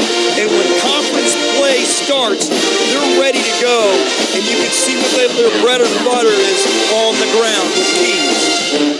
Yeah, we've seen this play out before. We'll see if they this time. We'll see what the second half brings. Miles leading it 21-7.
Since 1898, the concept of higher learning for African Americans has thrived and flourished here in the metropolitan Birmingham, Alabama. Miles College is a senior private liberal arts historically black college with roots in the Christian Methodist Episcopal Church that motivates and prepares students to seek knowledge which leads to intellectual and civic empowerment. The Miles College education engages students in rigorous study, scholarly inquiry, and spiritual awareness, enabling graduates to become lifelong learners and responsible citizens who help shape our global society. Through its coursework, community development projects, and philanthropic partnerships, Miles College students graduate with the knowledge and wisdom needed to reach their full potential and thrive in a shifting 21st century landscape. Learn more today about Miles College. To donate, learn more about course information, or to schedule a visit, go to miles.edu. Miles leading it 21-7 here at the half. Welcome back. The campus of Central State University. Todd Cordelone, our broadcast partner, Tenitra Batiste. And Central State led this game 7-0 Tenitra, and ever since it's been all Miles. Yeah, it absolutely has been. Maybe with the exception of the halftime show, because I will say I think Central State kind of won the halftime show. Just give them some love for the halftime. And really, even the senior broader fan base is really still trying to get their guys hyped for the second half. But like you said, going back to the first half, it was a tight game early. That's something that I didn't see with the broadcast of the game last year. So you're thinking maybe Central State's going to get in here and give Miles a run, if you will, there. Second quarter, that's when things really started to fall apart for Central State. A lot of miscues on special teams, a lot of penalties, and that really gave Miles the opportunity to pull away in this game. But there's some there in the second half. It just wasn't 5-yard penalties, it was personal foul penalties, 15-yard penalties, which can flip the field, and it flipped it on Central State greatly. You know, we talked Brandon Kyles, it looks like he's going to start in the second half, and that is critical for them because they have got to get it done through the air because they're not getting it done through the ground. On the other hand, Miles College is talking about a game very much on very in that first half. Also, they're in their design. They're playing for Keller, of course, so in the second quarter, we saw one Keller break the zone, but he hand off to start shutting down that way.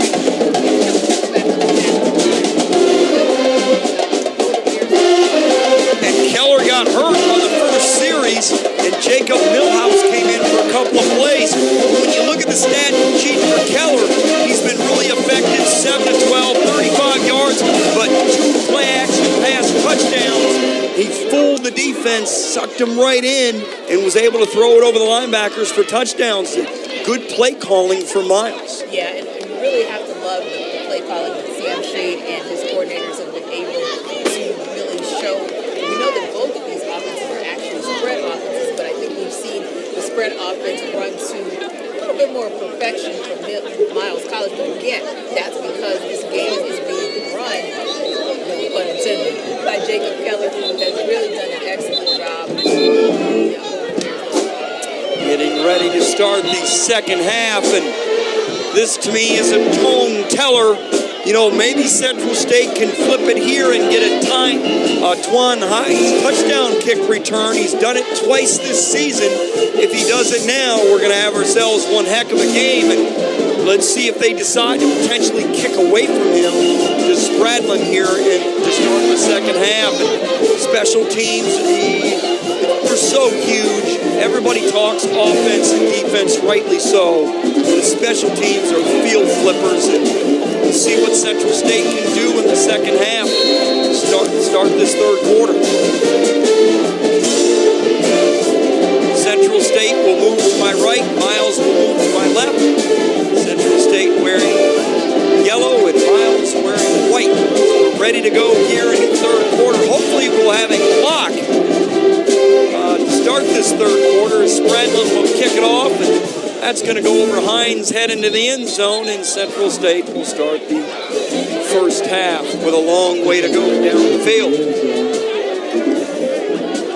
You know, also when we looked at the penalties, Central State had 9 penalties for 88 yards. Miles only had 3. To me, that's the biggest number that stands out. Besides the miscue on the special teams with the punter taking the knee when he caught it, did Diallo, and the other one where he had trouble with the snap. Yeah, you're essentially giving the other team the entire field when you have 88 yards of penalties in the first half alone. So we'll look to see if Central State is able to clean that up when they're on defense, but first, we'll see what this Marauder offense.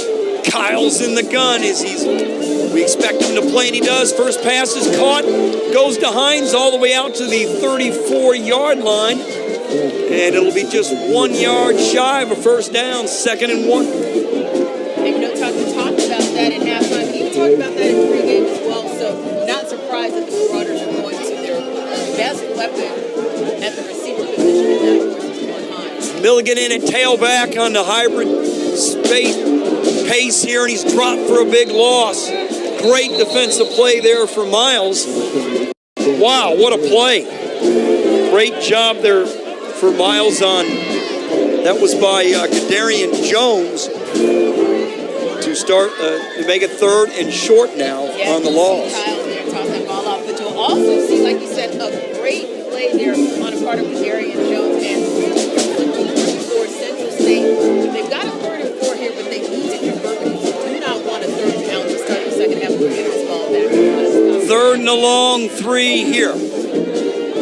Kyle's in the gun. He's got Kennebrew with him. Pass is caught. Now the runner, he's got to get to the first down, and he can't. Ken Hollins, he's well short. Good tackle by the Miles secondary, and it's 3 and out for Central State. You've heard us talk about this all afternoon. You've heard us talk about the fact that Miles College is wherever they need to be on any given play, and that play really had no opportunity. So again, I know I really need to give Marauders a chance to move the chain. So now a 3 and out from the Golden Bears to start the second half and give this ball right back. Thanks. Potentially Right, thanks to the tackle by Jamarius Brown as they tried to block the punt. It's caught, 45-50. Gadarius Brown trying to get away from one. He can't get away from Brundage, and he's brought down right on his own 49-yard line, and that's where Miles will have his first possession of the second half. And as you see here, good move initially. And he was not going to get away from Brundage. No way. It's a good tackle.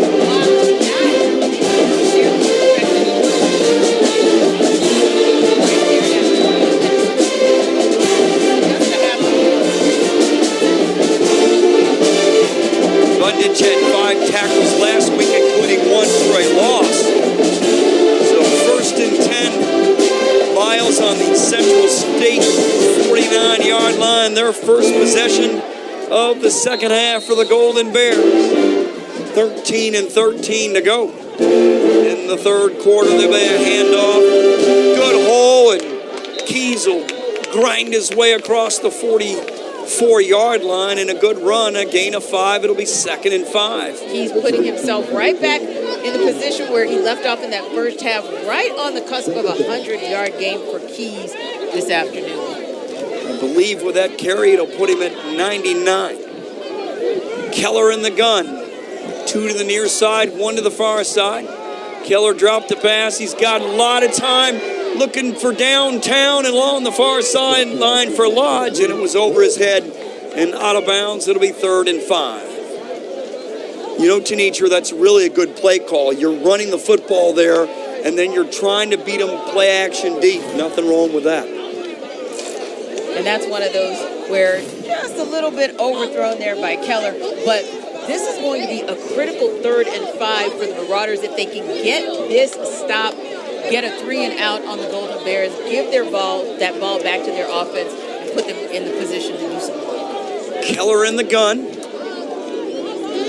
Going into a stiff breeze, and they hand it off, and Keys has got a lot of room. No, excuse me. Check that. That's Blackman, and Blackman's got a first down. Big hole there. So good hole again on that left side of the offensive line. And what's interesting is to start the game, at the beginning of the game, Golden Bears were able to take advantage on the right side of Marauders' D-line. Now they're moving it left, and here back to right for Keys. Look at Keys spinning and turning away from a few defenders, and Lenore and company fighting and scratching and bring them down as they come all the way down to the 15-yard line, but there is a flag on the play. We'll see what it is. Got a feeling it's holding against Miles, and it is. And again, another hold, but the holding helped that. But this time it was on the right side. So that'll back Miles up, and that was a costly penalty and give Central State a chance to catch its breath defensively. It's going to be 1st and 19. Long way to go for Miles on the penalty. 12 and 11 to go here in the third quarter. Central State down 14. They led it 7-0 on a Kyles DeHines touchdown pass. Ever since, it's been all Miles on the scoreboard. Here we go. Keller in the gun. He's got Keys with him. There's that Blackman. It is Keys. Keys looking, they set up the wide receiver screen. It's caught by Lodge, and he's brought down right at the 32-yard line. Good open field tackle there for Central State, and Anthony Mack from Eloree, South Carolina. He's a transfer from South Carolina State University as a junior. And you see there that Miles was able to get a lot of the yardage back on that first play. In fact, half the yardage, so now they're in a situation where they've got 2nd and 10. Good call on the wide receiver screen. They'll hand it off, and Keys still on his feet, clawing and scratching and pushing, and he'll get all the way down to the 22-yard line, and that's going to be really close for a Miles first down. And they're going to give it to him, and the ground game, Tanisha, we can't say enough about it. Yeah, another bruising run by Zarius Keys that gets him over the 100-yard mark for this game. There's Keys again, that guy, and he's down to the 20, brought down by Bundage and company. And we've called his name a lot from the linebacker position today for Central State, playing awfully well. And you'll see there, just Keys had nowhere to go, so he gets caught almost in the backfield, lucky not to get a loss on that play. But down by Portis also. We've called his number several times, and Portis is a backup, but he's done really well starting here for Central State today. 2nd and 8 for the Golden Bears. Here's Keller with it. He's got plenty of time. He'll roll out towards the near side, fire and pop, and that's caught. That's caught there by Jabari Bennett from Fairfield, Alabama. Went to Fairfield High School, and we've got a flag on the play. And this is the kind of play that we've seen from Keller all afternoon, where he's able to scramble, roll out of the pocket, and just buy himself enough time to get the ball to the receiver. But we'll see. It looks like on this play, though, Miles is actually getting an infraction, and they're going to move this ball back. That infraction is for holding, but I like your point. I really do. From Keller rolling out to the near side, spinning and turning away from the rush. And that is critical. That's bought him time. It bought him time on 2 of the touchdowns today. So this will put him way back.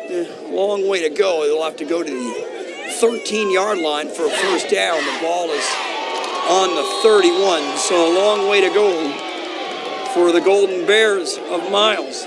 Keller, they'll hand it off again to Keys, and Keys has no chance right there. Great pursuit again by that man for Miles, and that's Austin Bundage. And the graduate has just had a great game, Tanitra. He is in that Miles backfield. Or excuse me, 52, that was, oh my goodness, correction, that Mike White. He's had a really good game too. Indeed. Messed up my 52s there. And you see, that's one time where Keller goes back to Keys, and they're trying to get him popped out to the left side, but he's not able to get there. Marauders get there in time, and now you're looking at a 3rd and long for Miles College. And Marauders are going to look to at least ensure that they can get a stop here and maybe just hold the Golden Bears to a field goal. Yeah, Mike White has been in several plays on this drive, and Bundridge, of course, wears the same 52 for Miles. He's been on several plays also. A couple flags on the play. There goes Keller scampering. 10, spin right down to the 5-yard line. He's brought there, but this is going to come back. This has got to come back, I believe. It is going to come back. 2 flags are on the field on the 35-yard line. We'll see what it is. I believe it's holding. I don't know. Maybe it's an ineligible man downfield. We're about to find out. Nevertheless, the 52s on each team, they've been really good today, Bundridge and Mike White. So the officials will have a discussion here.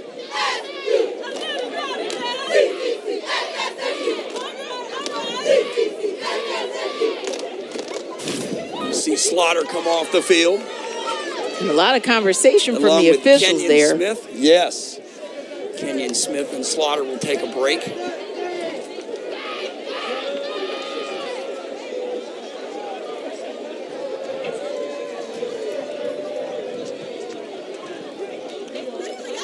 Still waiting for them to sort that out.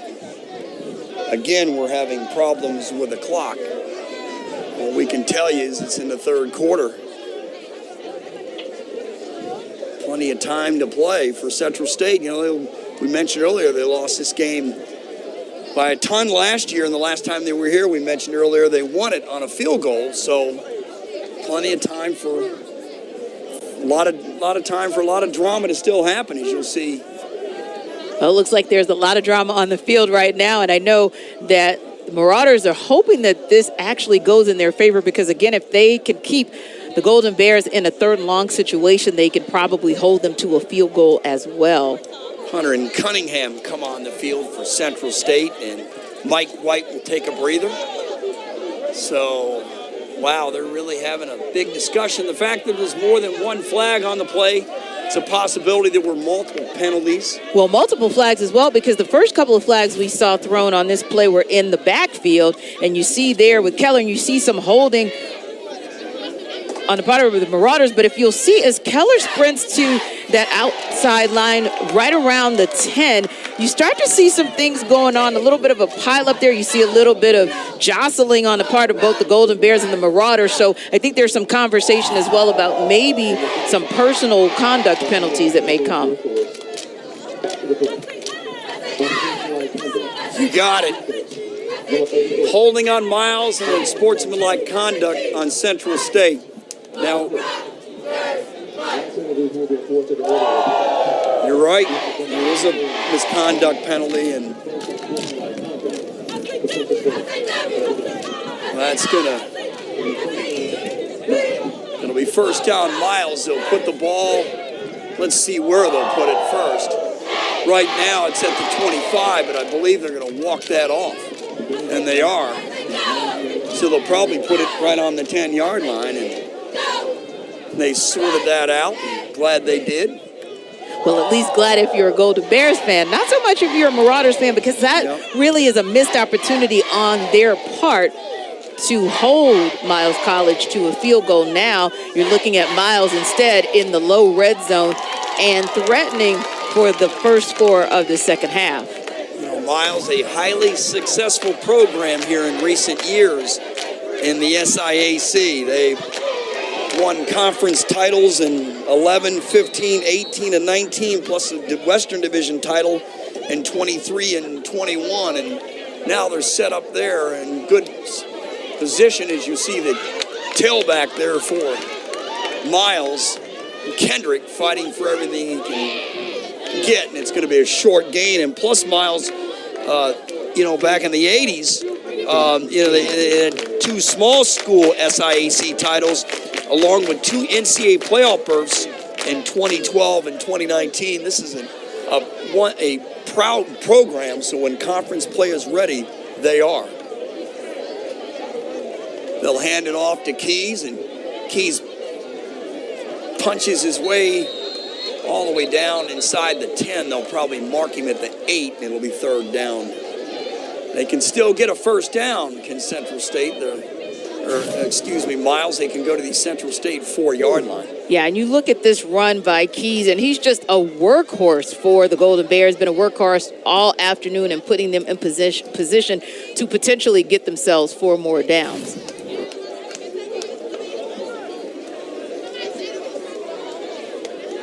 So it'll be 3rd and about 4. Keller looking. Got a man in the end zone. That's caught out of bounds. He didn't catch it. But a flag, another flag. And, yeah, that was a late flag indeed. And that's, if they do call it, it's going to be on Dahan McNeil. If they call it on Central State, let's see. And take a look back there. You see Keller there, patient with the ball. It looks like he's trying to put that ball right on the backside of his receiver, just a little too far out. But, again, secondary 101, you've got to turn your head around and compete for and make a play on the ball. That's pass interference on McNeil. It'll put the ball right at the 1-yard line.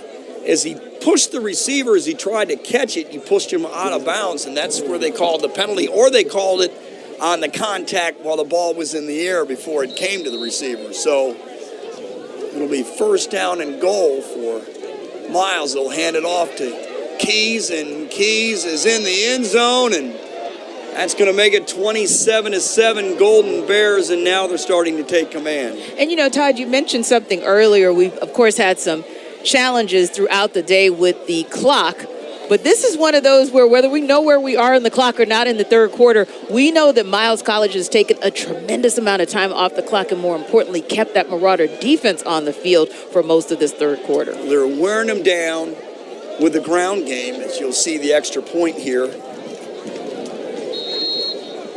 by Spradlin. And it's no good, so we'll keep it here. It's 21-7. It's all Miles here in the 3rd quarter.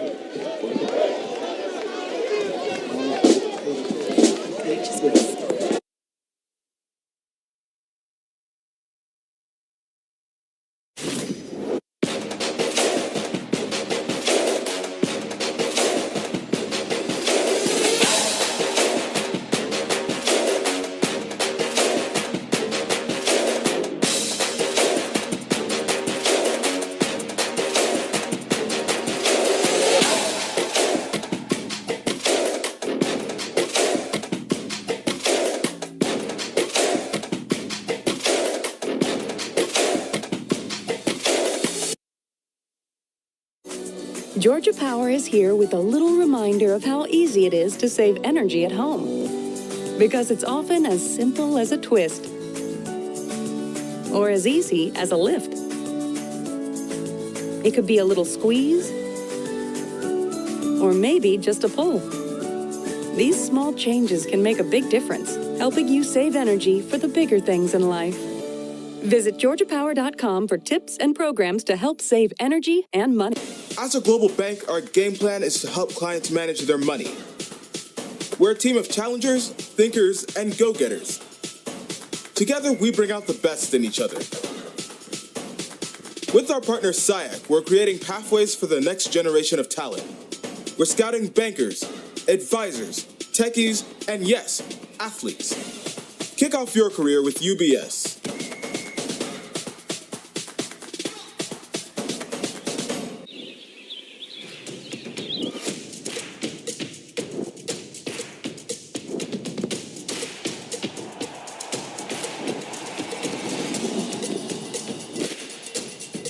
For all the ways you love to play, Academy Sports and Outdoors makes it easier than ever to get what you need and have fun out there. Get free shipping on your favorite brands at Academy.com or get free curbside or in-store pickup at your Academy store.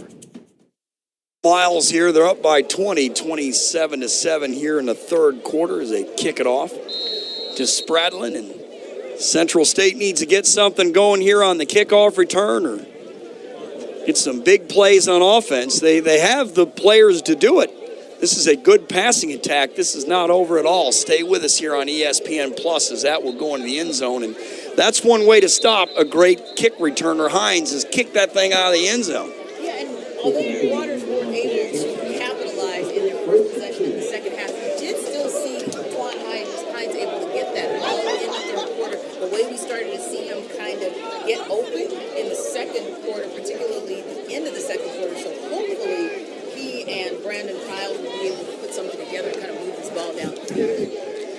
First play they had was a pitch and catch almost for a first down. So let's see if they go to Hines here in the third quarter and go to him frequently. As Kyle's in at quarterback, he had a scary situation right before the half where he was injured, and we're glad he's back. No, actually, Thomas is in at quarterback. That's caught. Good for a first down as Hines made a nice catch, and Thomas is back in at quarterback. It's interesting to see sometimes when you have someone else under center, you'll get something from it. And you see there, we were just talking about Twan Hines and the fact that the Marauders needed to get him involved, and they do get him in there, and they're able to move the chain. So we'll see what Thomas is now able to do under center. And on that first down, you'll see there just an incomplete pass, kind of rushed that pass. So now we're on to 2nd and 10. Thomas in at quarterback, and interesting, I'm looking for Kyle's on the sideline. I don't see him on the sideline. So Thomas in at quarterback. For Central State, 6'1", 175-pound sophomore from Springfield, Ohio. I don't see Kyle's at all on the sideline. Maybe he went to the locker room. Here's Thomas with it. Pass caught. Pitch and catch. Found Hines still on his feet, but he fumbled the football. And does Brown get it before it goes out of bounds for Miles? If he does, Gadarius Brown has himself a turnover. Yeah, that's one of those situations where I think the Marauders are going to thank their lucky stars that ball pops out, but that ball is not recovered in bounds, so that will be Marauders' ball for the next down. But I like what I'm seeing out of Thomas. It's pretty poised coming in substitution for Brandon Kyles. Let's see if he's able to help the Marauders move this ball downfield. Coming cold like that, we'll have 3rd and 5. Now we're going to get a legal procedure penalty. It's going to be on Central State. Now it'll be 3rd and 10. And those little things turn into big things, and they're drive killers. Legal procedure. And we'll try to find out anything if we can find what happened to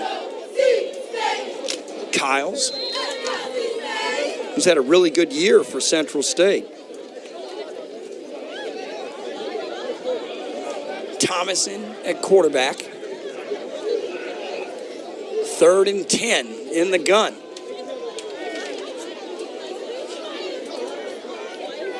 He's going to the nearest sideline. Nobody's over there. And oh my goodness, a dropped interception by James Sawyer. And I'll tell you what, James Sawyer Jr., the 6'1", 177 junior from Fairfield, Alabama, would like to have that one back. Oh, yeah, he'll be sick about that because Thomas, actually, his intended receiver was more the Golden Bear than it was a Marauder. So the Marauders get a break on that ball that was just missed for an interception. Had to be miscommunication on that route. The receiver broke off his route.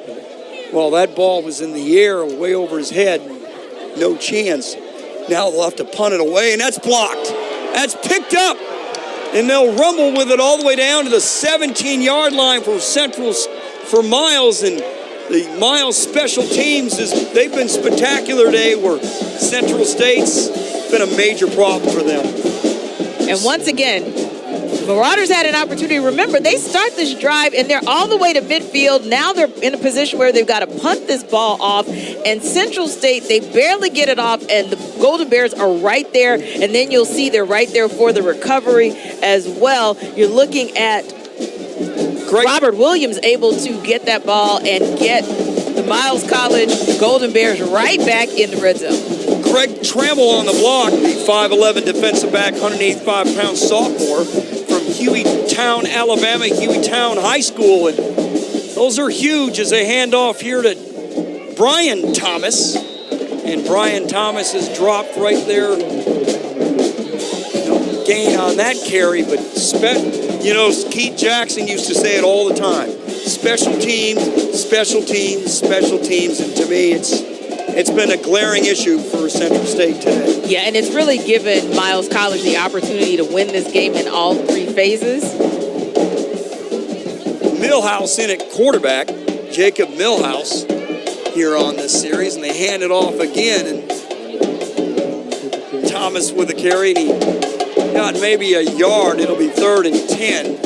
He lost a yard on the first carry, and he gained that back. As you'll see, Franklin coming in at wide receiver, coming out as lead for Miles. 3rd and 10, and Central State, they need a stop desperately.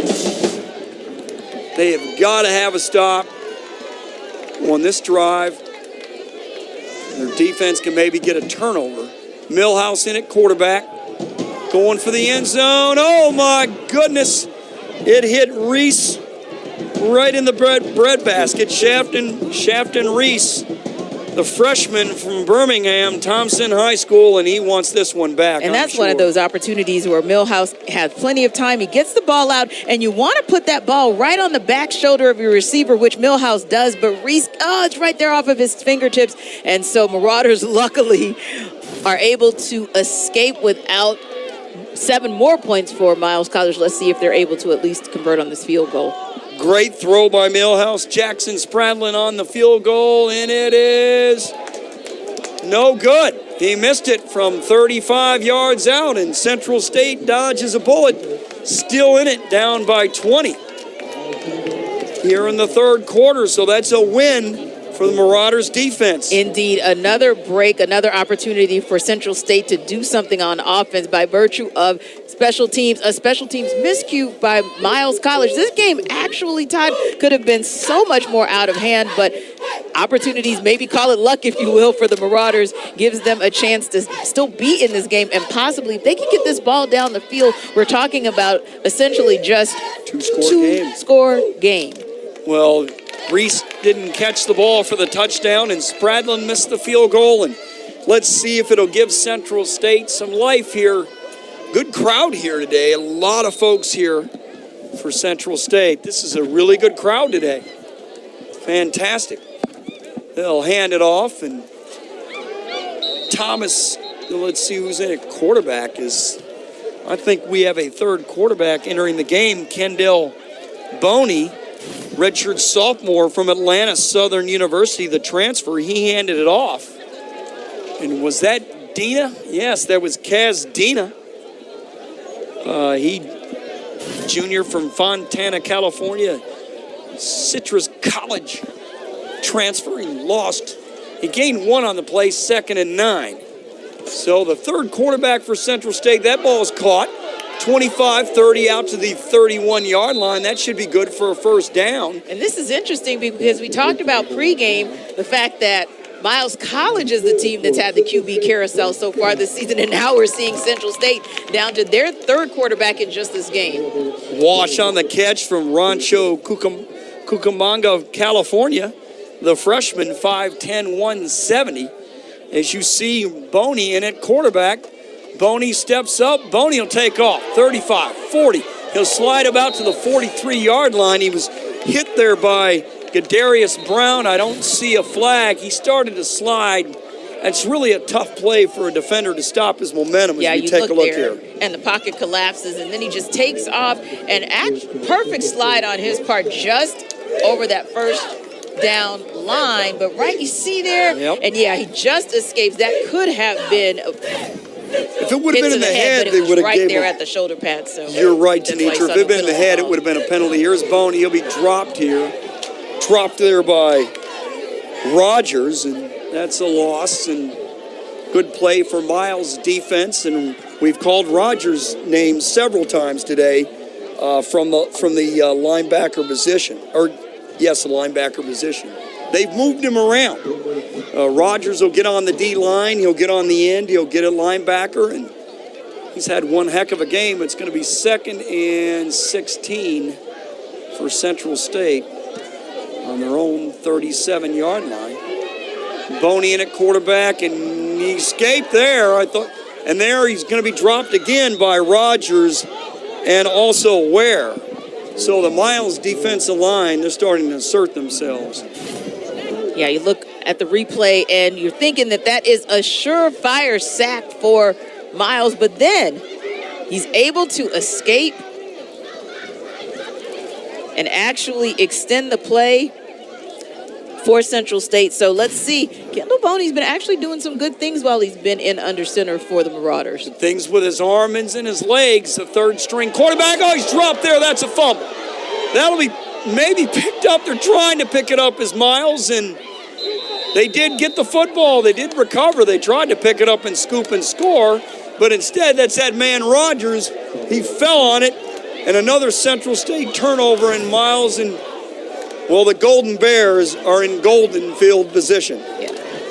Their defense has been and you gold see there, here. it's a high snap that Boney has to get, and before he can even get set off that high snap, he gets hit and hit hard.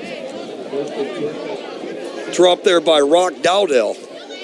And we've called that name a couple times this afternoon. Again, there, a high snap, and he gets pressure from his blind side. Yep. And you see Rock Dowdell is able to really impose his will and help the Golden Bears get this ball right back. And Rogers just jolly on the spot all afternoon. There's a catch by Peterson. He's dragged out of bounds there. Dragged out by Jordan Bradley, the freshman from Pensacola, Booker T. Washington High School. A lot of great players out of Booker T. Washington. That is a big-time football high school in the state of Florida. 2nd and 7. Millhouse in at quarterback. Keys spinning, turning, and drop down. No chance. Brought down there by Jalen Feltz, a freshman from Fort Valley, Georgia, Peach County High School. We know what Peach County's been able to do in turning out player after player. You look back there, and Keys kind of does a stutter step, tries to break out and bust out on the left side, but he spins, and it's just a lot of spinning to get absolutely no yards. 3rd and 9 for Millhouse and company. Keller started, but Millhouse has played the majority of this third quarter. Millhouse looking. That's intercepted. Big play there by Lenore, the freshman, still on his feet. 30, 25, 20, 15, 10, 5, touchdown. Central State, a big play by Jalil Lenore, the freshman from Chicago, the transfer from University of Arkansas, Pine Bluff, has got Central State right back in it with a pick 6. And this is absolutely what Central State needed to potentially get a shift in the momentum. So you see there that it looks like Miles College is in position to move the ball down the field, and right there the pick at the 25-yard line, and he's running with all speed because he understands the assignment, cuts back, gets a nice little block there, and just continues to make his way from the 40 to the 30, all the way down for a wonderful pick 6 that'll get the Marauders potentially back in this game. Man, every time Miles has them pinned to the wall, they just bounce right back. And Todd, I think we got a game. We do. Chair's extra point is good.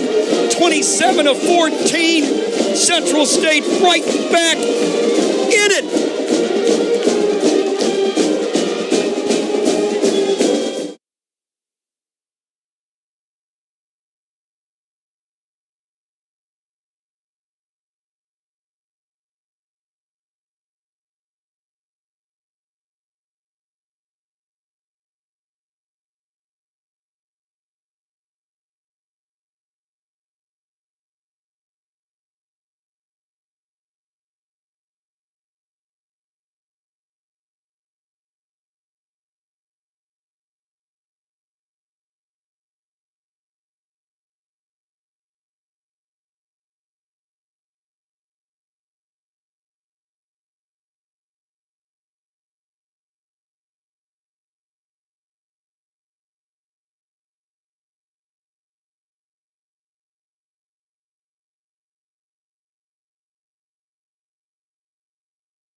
Jalil Lenore, the pick six for Central State.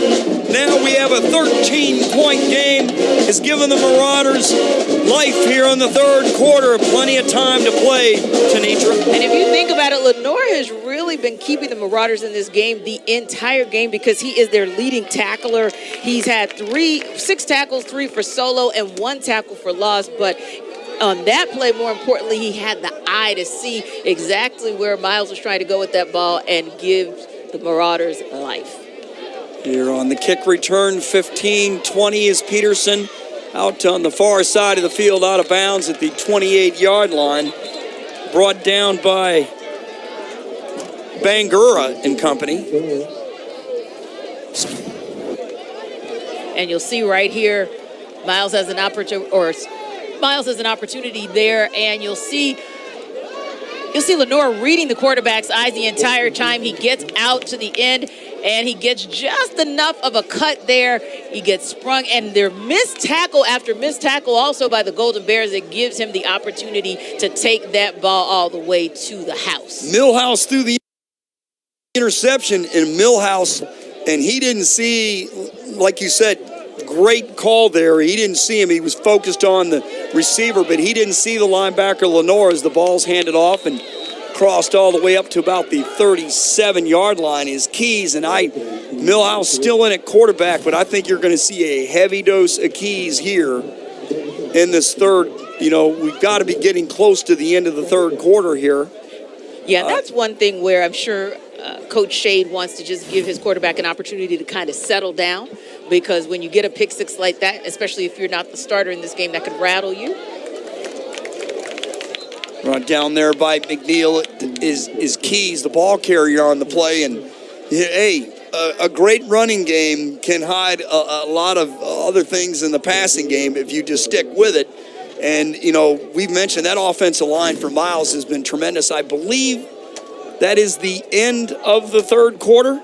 So Central State has gotten themselves back into it, down 27-13 on the pick six interception by Jalil Lenore, which has given Central State a life going into the fourth quarter. Stay with us. We've got a good one here on ESPN+.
Miles up here 27-13 going into the fourth quarter. The Jaleel Lenore interception has given Central State hope here. It's third and short for Central State, or for Miles, to keep the ball and keep the clock moving, and they do it with that man Keys. He broke a couple of tackles. He'll be out to the 43-yard line and good for another Miles first down, and this time it was the right side of the offensive line, giving big holes for Keys as he has going into this fourth quarter. 30 carries for 141 yards and 2 touchdowns, averaging 4.5 a carry, and you see it here. And that's what you want to see. You want to see 30, 430. That's what we've seen going into this fourth quarter. You want to let your workhorse get you these critical yards and keep the Central State defense on the field. Keys is going to need an ice bath when this is over. He might have 40 carries before we're all said and done for the Golden Bears. And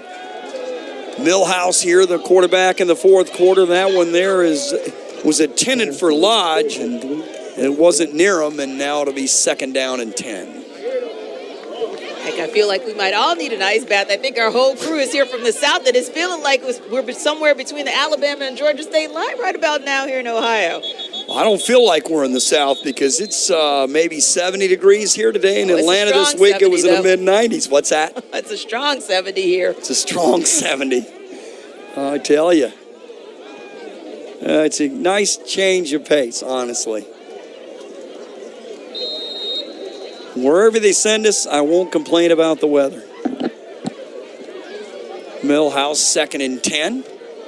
And Keller was the quarterback for all the first half except for 2 plays, and then it's been Millhouse. There's a handoff there, and the ball carries still on his feet, 50. Oh, he could break it all the way. Could go all the way there, a couple of missed tackles.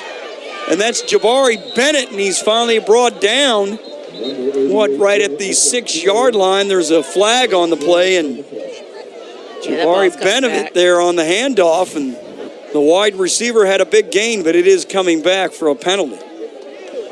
He wasn't on our program to start the day, and we've located him now. Right, you'll see a flag thrown just right there around the 40-yard line, and that was the block that actually sprung him open. So you'll see this ball come all the way back to Miles College 35. Well, it's a good call by the officials there because the holding definitely affected the play. I'm not a big fan of calling holding if it's far away from the play that has nothing to do with the play. So good call by our officiating crew, and Miles will go all the way back, and they'll have the ball on their own. We'll see where they mark it, and they'll mark it right there on the near hash mark on the 32-yard line. They've got to go to the Central 48 for a first down, and time's starting to become precious here in the fourth quarter. Central State, another turnover, and they're really in this thing. They'll hand it off and get up to about the 34-yard line. Does Keys, and he's starting to enter towards the 40-carry mark here in this football game. It's going to be third and long for Miles. Got to go to the Central State 48, and they're on their own 34, so long way to go to get it. Millhouse in the gun. He's got Keys next to him, to his left.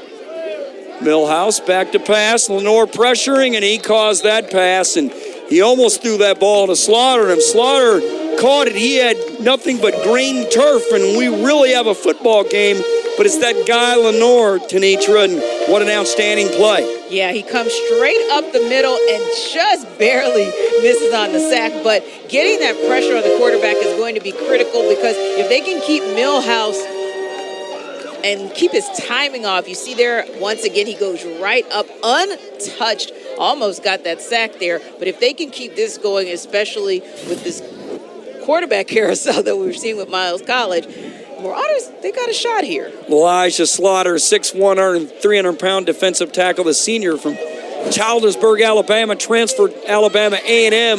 He could have had himself a touchdown, as you're seeing a good gain here on the punt return for Central State, as it was brought there by Lowe. And it gives Central State good field position and a lot of time to play, but there is a flag, and we'll see what it is. And one of the Browns is pointing towards Central State, so it probably is. And more importantly, on that last play, Brady Spradlin just gets that punt off. Sure did. I mean, that was a near block. They'll have a discussion. I would imagine this is either holding or a block in the back. Yeah, that's something to where you go back to that previous play. And you see the block in the back, right? Yep, just there's before where it he is. crosses the 40-yard line. So That's just such a costly penalty. That was not necessary, though. Lowe had the yards on the play, and that's just going to set Central State back, and they'll have to come further. Who's going to come out at quarterback? It looks like it's going to be Boney again at quarterback. Yeah, Boney's out there again. And it's interesting how the game can shift on a dime, because just there, if only the Golden Bears player, their special teams player, had laid out just a hair more, that would have been a blocked punt, and this could look totally different, if you will, or the Central State player, I should say. But now we're looking at a penalty on the part of Central State in the backfield, and now they're backed up to their own 30. Two almost for Central State, an interception and a block punt. There's the pitch there, and ball carrier spinning and turning and churning and trying to get the yards, does Kaz Dina. Great effort by Kaz Dina, and we have a Miles player down, and this is a big loss as William Hardy, the linebacker from Birmingham, Alabama, Ramsey High School, is down on the play, and he is you'll still see there, down. he slips on the turf right just before they're able to get the Marauder timeout there on that play. So we've got a timeout as they look at Hardy on the field, and gives a chance for Central State to actually draw up something here offensively. And to me, you got to get the ball to Hines. We'll be back shortly.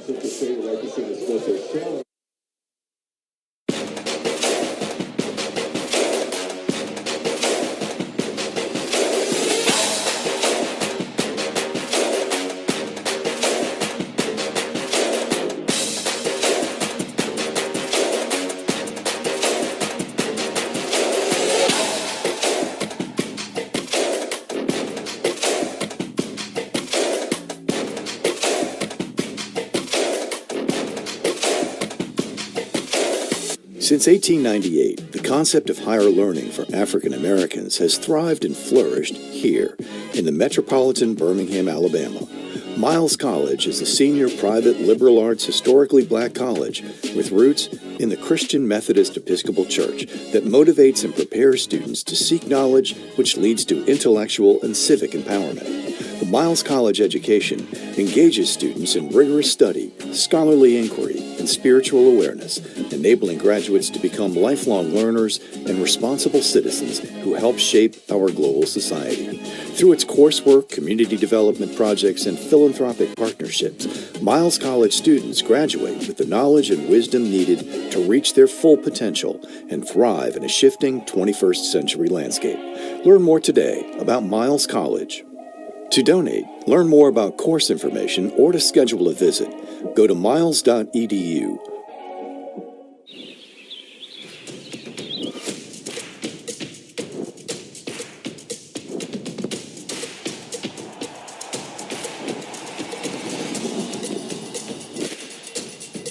For all the ways you love to play, Academy Sports and Outdoors makes it easier than ever to get what you need and have fun out there. Get free shipping on your favorite brands at academy.com, or get free curbside or in-store pickup at your Academy store. 2nd and 9 is getting Hardy off the field. William Hardy after the injury for the Miles linebacker, and this is critical time for Central State, Tenitra. It's one of those gotta-have-it moments on offense. Be a great time for them to go up tempo. Let's see what that first play call is.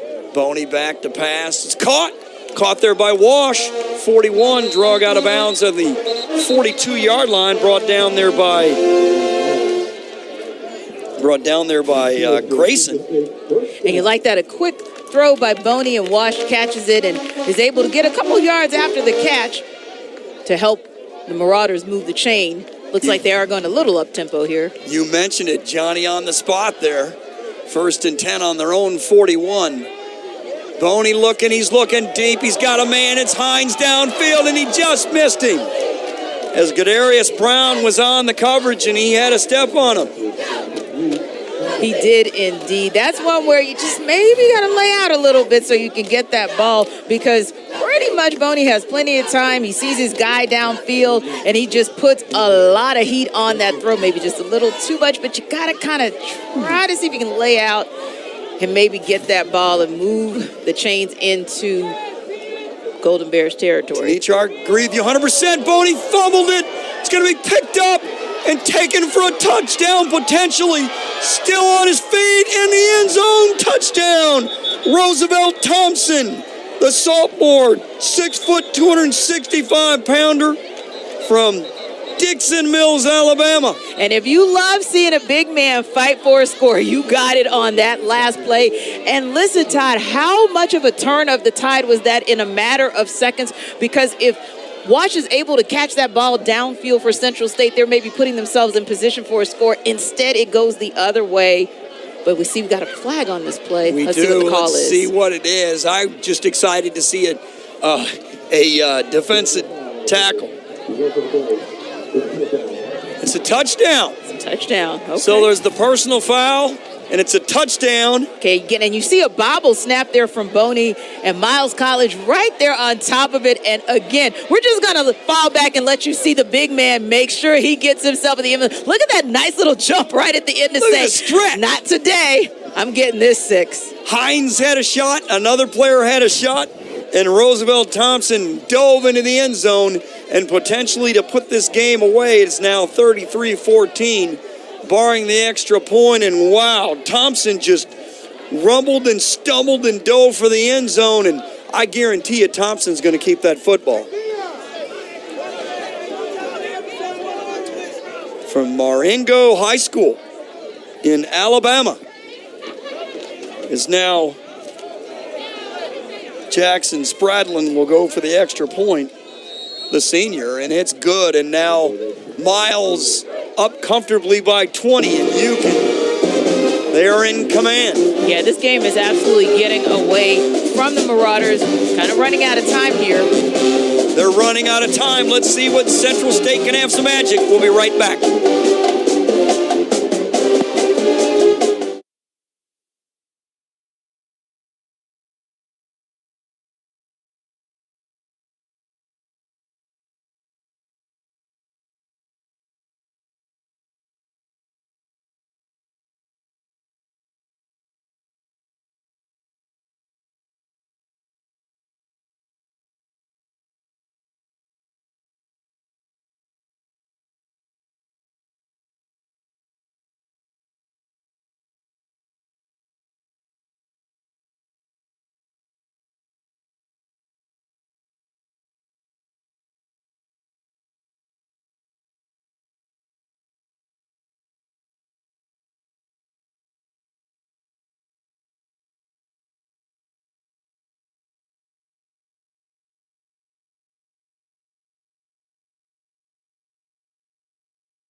A 27-yard touchdown fumble return by Roosevelt Thompson has given Miles a 34-14 lead with 7:04 to go here in the fourth quarter. And, it was a fumble, scoop, and score. And I call it a run because he broke tackles on the way there, one from Hines. Oh, absolutely. You better believe Roosevelt Thompson's going to call it a run when he tells his friends about that back home.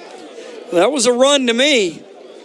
Not only was he rumbling, but he was stumbling and bubbling, and he looked like a fullback diving in the end zone. It was spectacular. And here we are thinking, how many yards? Because we're thinking it looked here in the booth like it's 30, 40 yards because he's making the most of that play. But it was actually only, he gets the ball pops out around the 33, and then it's recovered around the 27. So, 27-yard scamper, as you would call it, for the D lineman, and then bang, right in there for the score. I just absolutely Hines tried to strip it, and he couldn't strip it. He tried tackling him. He couldn't tackle him, and he just shrugged him off, and he dove for the touchdown. Yeah, which is incredible in and of itself because the D lineman doesn't exactly have hands for the ball, but he did on that play. Especially a defensive tackle.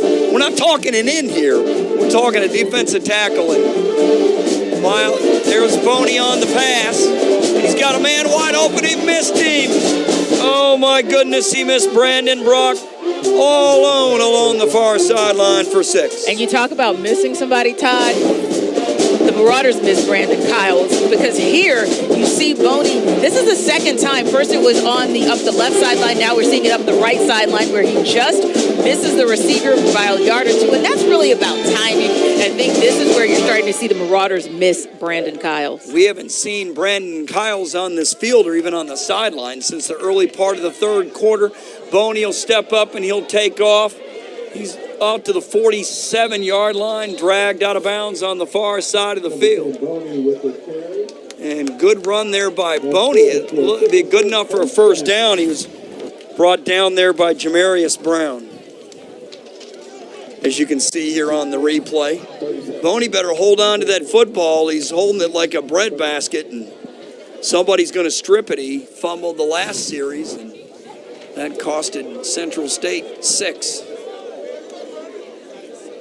There's Boney there, and he's dropped. No chance. No chance there. Led by Jones and company, and Miles, they can smell it now. Yeah, and that's just a coverage sack, and you're kind of seeing that Golden Bears defense just take advantage of the redshirt sophomore there. Boney he has nowhere to go. Tried to scoop up. That'll be a loss of 5 on the play. It'll be 2nd and 15, and this gives a kid like Boney precious experience in playing time, and maybe it'll help Central State down the road. Here's Boney looking. He's got all kinds of time. He throw back to the other side of the field. Great pass by Boney. He got it to Wash, and Bosch took a big hit there from Jamarius Brown. And that's a really good throw by Boney to the other side of the field, Tanitra. Right, and that's something that the Marauders so desperately needed. And I know that Brandon Kyles wishes that he was on the field to do this, but at least the backup quarterback, Boney, was able to stand firm in the pocket, do a little bit of scrambling, buy himself some time, find his receiver at midfield, and he's able to get a few yards after the catch as well. And you see Kyles right now just looking and kind of rooting on the redshirt sophomore right there as they move the chains for Central State. Tanitra, Boney is built 5'11" and 200 pounds. He is one thick guy at quarterback. He's all right. Look at him. Good. Oh, he fumbled the football and is picked up by Miles. It started there by Zion Sharp, and he's the one that stripped it, and now another Central State turnover, and we'll see who comes up with it. Indeed, and Boney's got that body to be able to make that kind of play, but you got to tuck that ball in because you become a running back at that point. Yep. So you got to protect the ball, especially because at midfield, you don't want to give Miles College the field back with just this. You don't want to give them the field back with just them going half the field to convert, and you just look on the sidelines for the Marauder, and you just see Brandon Kyles kind of shaking his head. Got that right knee patched up there, and we haven't really seen him this second half, so not been able to do anything for the Marauders to help them get back into this game. Andrew Gaylor, the linebacker, is 6 foot, 220-pound junior from Dora, Alabama, Doran High School, on the fumble recovery. And turnovers and special teams miscues have been the difference in this football game. If it wasn't for those, I think we would see a much quicker game, or much closer game, and also a quicker game, because Central State They have a good passing attack. They just haven't really been on the field due to the fantastic job of Keys in this offensive line and Miles in this running game, and it's been too much. It really has, and it's given the opportunity for the Golden Bears to really salt away the clock at this point. So the Marauders are really just running out of time to be able to get themselves back in this game. 2nd and 7, and they'll hang on to it there. Look like a quarterback draw play. He's dropped right there on the 45-yard line.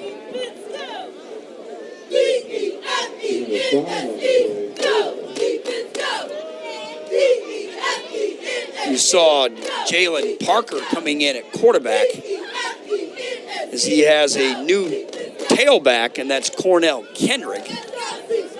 So Parker and Kendrick in the backfield, and Kendrick to the right of Parker here on 3rd and 2. And they're going to let that play clock go down. It's under 5 seconds. They'll hand it off, and does Kendrick get enough for the first down? It's going to be awful close, but running the football, running that play clock down, and while that Central State defense or offense sits on the sideline, run that 35-second play clock. It's going to be 4th and short. Parker wants him to stay on the field. He said, let's go for it here. Why not? Everything else has been going the way of Miles College, so why not see if you can actually convert on this 4th down? Bennett in motion. He went to the slot. Parker in at quarterback. He's got Kendrick with him. Keys' day, I would say, is most likely finished. He's got to be near the 40 carry mark. And let's see, we're going to get a timeout here. It's good. Miles actually took the timeout.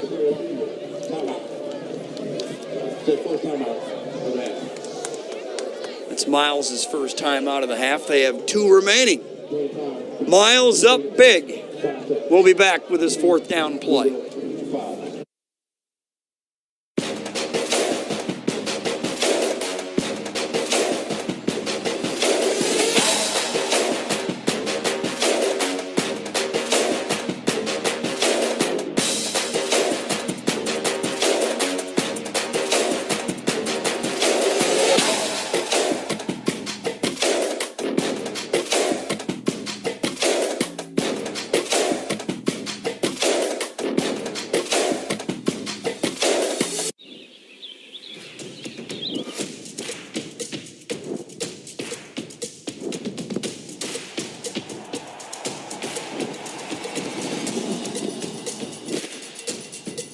For all the ways you love to play, Academy Sports and Outdoors makes it easier than ever to get what you need and have fun out there. Get free shipping on your favorite brands at Academy.com or get free curbside or in-store pickup at your Academy store.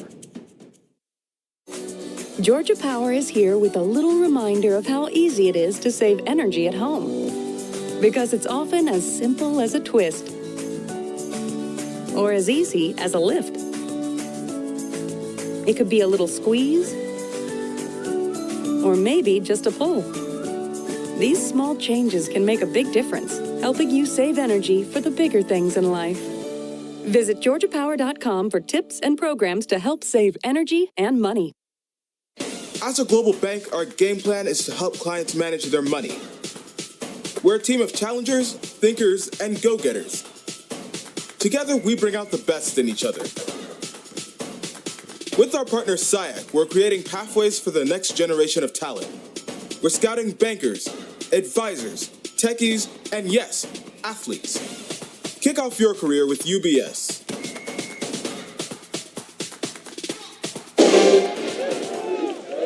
Miles here on 4th and short. They thought about going for it. Instead, after the timeout, after they talked about it, they'll go ahead and punt it away. They lead 34-14 here in the 4th quarter. Time is kept on the field. And that is a pretty darn good punt. It keeps any chance from a return, and it's on the far side of the field out of bounds, and Central State will have it on their own 25-yard line, down 20 and not a lot of time. And we did see, it was good to see Kyles at least come back to the sideline. Yes. He wasn't there for a while, and great job of spotting him. Right. And I think also with that particular punt, Central State got lucky because we know that the Golden Bears, Miles State has an excellent group of punters. They're able to get that ball 60-yarders, 70-yarders, so kind of nice field position for them on that last punt. You want to keep a punt returner from that. Could be picked off by Grayson. Oh, my goodness. That pass was telegraphed there by Boney. And Grayson, he wanted a pick six, but his player Sawyer was in front of him. It would have been nothing but green grass. But you want to stop I'm sorry, I was going to say you want to stop a great kick returner, punt returner, kick it out of bounds and keep away from him. You have no chance. Yeah, and on that play, you just want to see Jarius Grayson jump the route and get in front of that receiver. That's how you get that pick six. But a good break for Central State on that last play. Boney in at quarterback, getting important reps. Boney looking, he'll step it up and he'll run it. He came in after Thomas, and he'll get all the way about to the 32-yard line, brought down there by Dowdell. So it's going to be third and we'll say a long 4 And you and a can see half. him there this time do a little bit of a better job of protecting that ball, tucking it in as he knows he's about to go down so that doesn't turn into another turnover for Central State. Brundage on the tackle also. He pretty much did it himself. He had a little help from some of his friends. He's had an outstanding game, each 52 for each team here defensively between White and Brundage. We can't say enough about them. They've played outstanding. And White, he's moved all over. He'll D-line, DT, DN. They'll even throw him a linebacker. A tremendous football game, and looks like it'll be a losing effort for Central State today. But this team is a much improved team over a year ago. You can't look at the score. If they clean up the mistakes, the penalties and all that, we would have a much closer game. Yeah, because you're talking about a team that lost their last 2 games by a combined 9 points. So definitely they have a competitive spirit, and it's something where there's a philosophy and a program that Kevin Porter's building here. So that takes time, but we definitely see that the fight is still there for the Marauders. They're right there at midfield, and who knows, 20 points. We're talking about 3 possessions. There's still some time left if they can just get a score on this possession. 15-yard penalty, first and 10 for Central State on their own 46-yard line. Looking as Boney's got his man Brock. Did he fumble it? Did they call it a catch? No, they'll call it incomplete. And I would like to look at that again because it looked like to me he took 2 steps with the football, but from way up here, there's no way to tell. Here it is. Right, and that's one of those situations where Boney, he rolls out. He's able to get that ball to Brock, but you can kind of tell with 1, 2, he didn't have. I never had possession of that ball. And a lot of that is because sometimes you got a receiver that's looking down the field and trying to get into the end zone before he ever gets possession of that ball. Just get the first down, get out of bounds, and just move the chains. But no, never possession. So another opportunity for Central State to kind of move this ball this next down. You're so right. He just tried to take off without the football. And instead of taking what you can get, looking for a big play down by 20, I understand. But you got to be able to secure that football, as it'll be 2nd and 10. Boney looking, standing on his own 40 now. He's got pressure. He's getting away from it. He did get it off, but that throw was high and incomplete, out of bounds, as it was intended for low, and this will be 3rd down. But a good decision to just throw that ball away, because otherwise you're sacked, and now you're almost back to the 30, and you've got a little bit more real estate that you've got to get so that you can get down the field and maybe get a quick score. This gives them another opportunity still at midfield for the Marauders. 3rd and 10 on their own 46. Boney, the 3rd quarterback for Central State today. The other ones are obviously Kyles and Thomas. And here goes Boney. He'll throw it downfield. He tended a man, and is it caught? It is! My goodness, what a catch. What a catch there by Micah Lowe. And that's a first down. And boy, I was looking at Boney to see if he crossed the line of scrimmage on that play. He came off it close, but a lot of want to here. He just wanted it more than the defensive back. And that's one of those situations where it's just a jump ball. You throw it up, And he literally takes that ball out of the hands of the defender and says, yeah, today this is mine. That's the end of the game. That'll do it. So Central State at least ended on a positive note with a long pass play. They lose it. Miles wins it 34-14. And Tenitra, this is what Miles does. They play a strong non-conference schedule. We mentioned it early. Played a D1 team in Alabama State to start the season. Then they went to West Alabama. Then they played number 13 ranked Valdosta State last week. Start off 0-3. Questions abound. And what do? They just win. They just win conference games. And now at 1-0, it sets them up for another run in the West. It definitely does. And that run is literally, no pun intended, but that run is because of the running back, Zarius Keys. And when we talked about Keys pregame, it was really about his pass-catching ability. But on the same token, Coach Sam Shady told us that they were really going to try to establish the ground game. And they were able to do that early, especially with Zarius Keys bouncing out to the right and out to the left. And then, slowly but surely, wearing down that Marauders D-line and able to then go up the middle and just gash that D-line over and over, right to the tune of getting Miles College their first conference win of this season. A lot of credit to Miles' offensive line. It just wasn't Keys. He's the one that's going to get the stats and the numbers. But not only was it the right side of the offensive line, it was the left side. And just a fantastic effort and push off the football for Miles. And to me, they won this game on the line of scrimmage. And then, of course, you flip the script. Central State lost it on turnovers and special teams miscues, or I believe we do have a closer game today. Yeah, and really the inability to execute when they had opportunities. They had an unfortunate situation where Brandon Kiles goes down to injury in the second quarter, tries to come back in the second half, but isn't able to. And that also probably was the game for the Marauders. Central State will move to 0-1 and 1-3 on the season. They'll play next week at Allen. Miles will move to 1-3, 1-0 in the SIAC, and they'll be at Albany State next week. For Todd Corder, for Tenitra Batiste, Miles wins it 34-14 over Central State. Have a great weekend, everybody.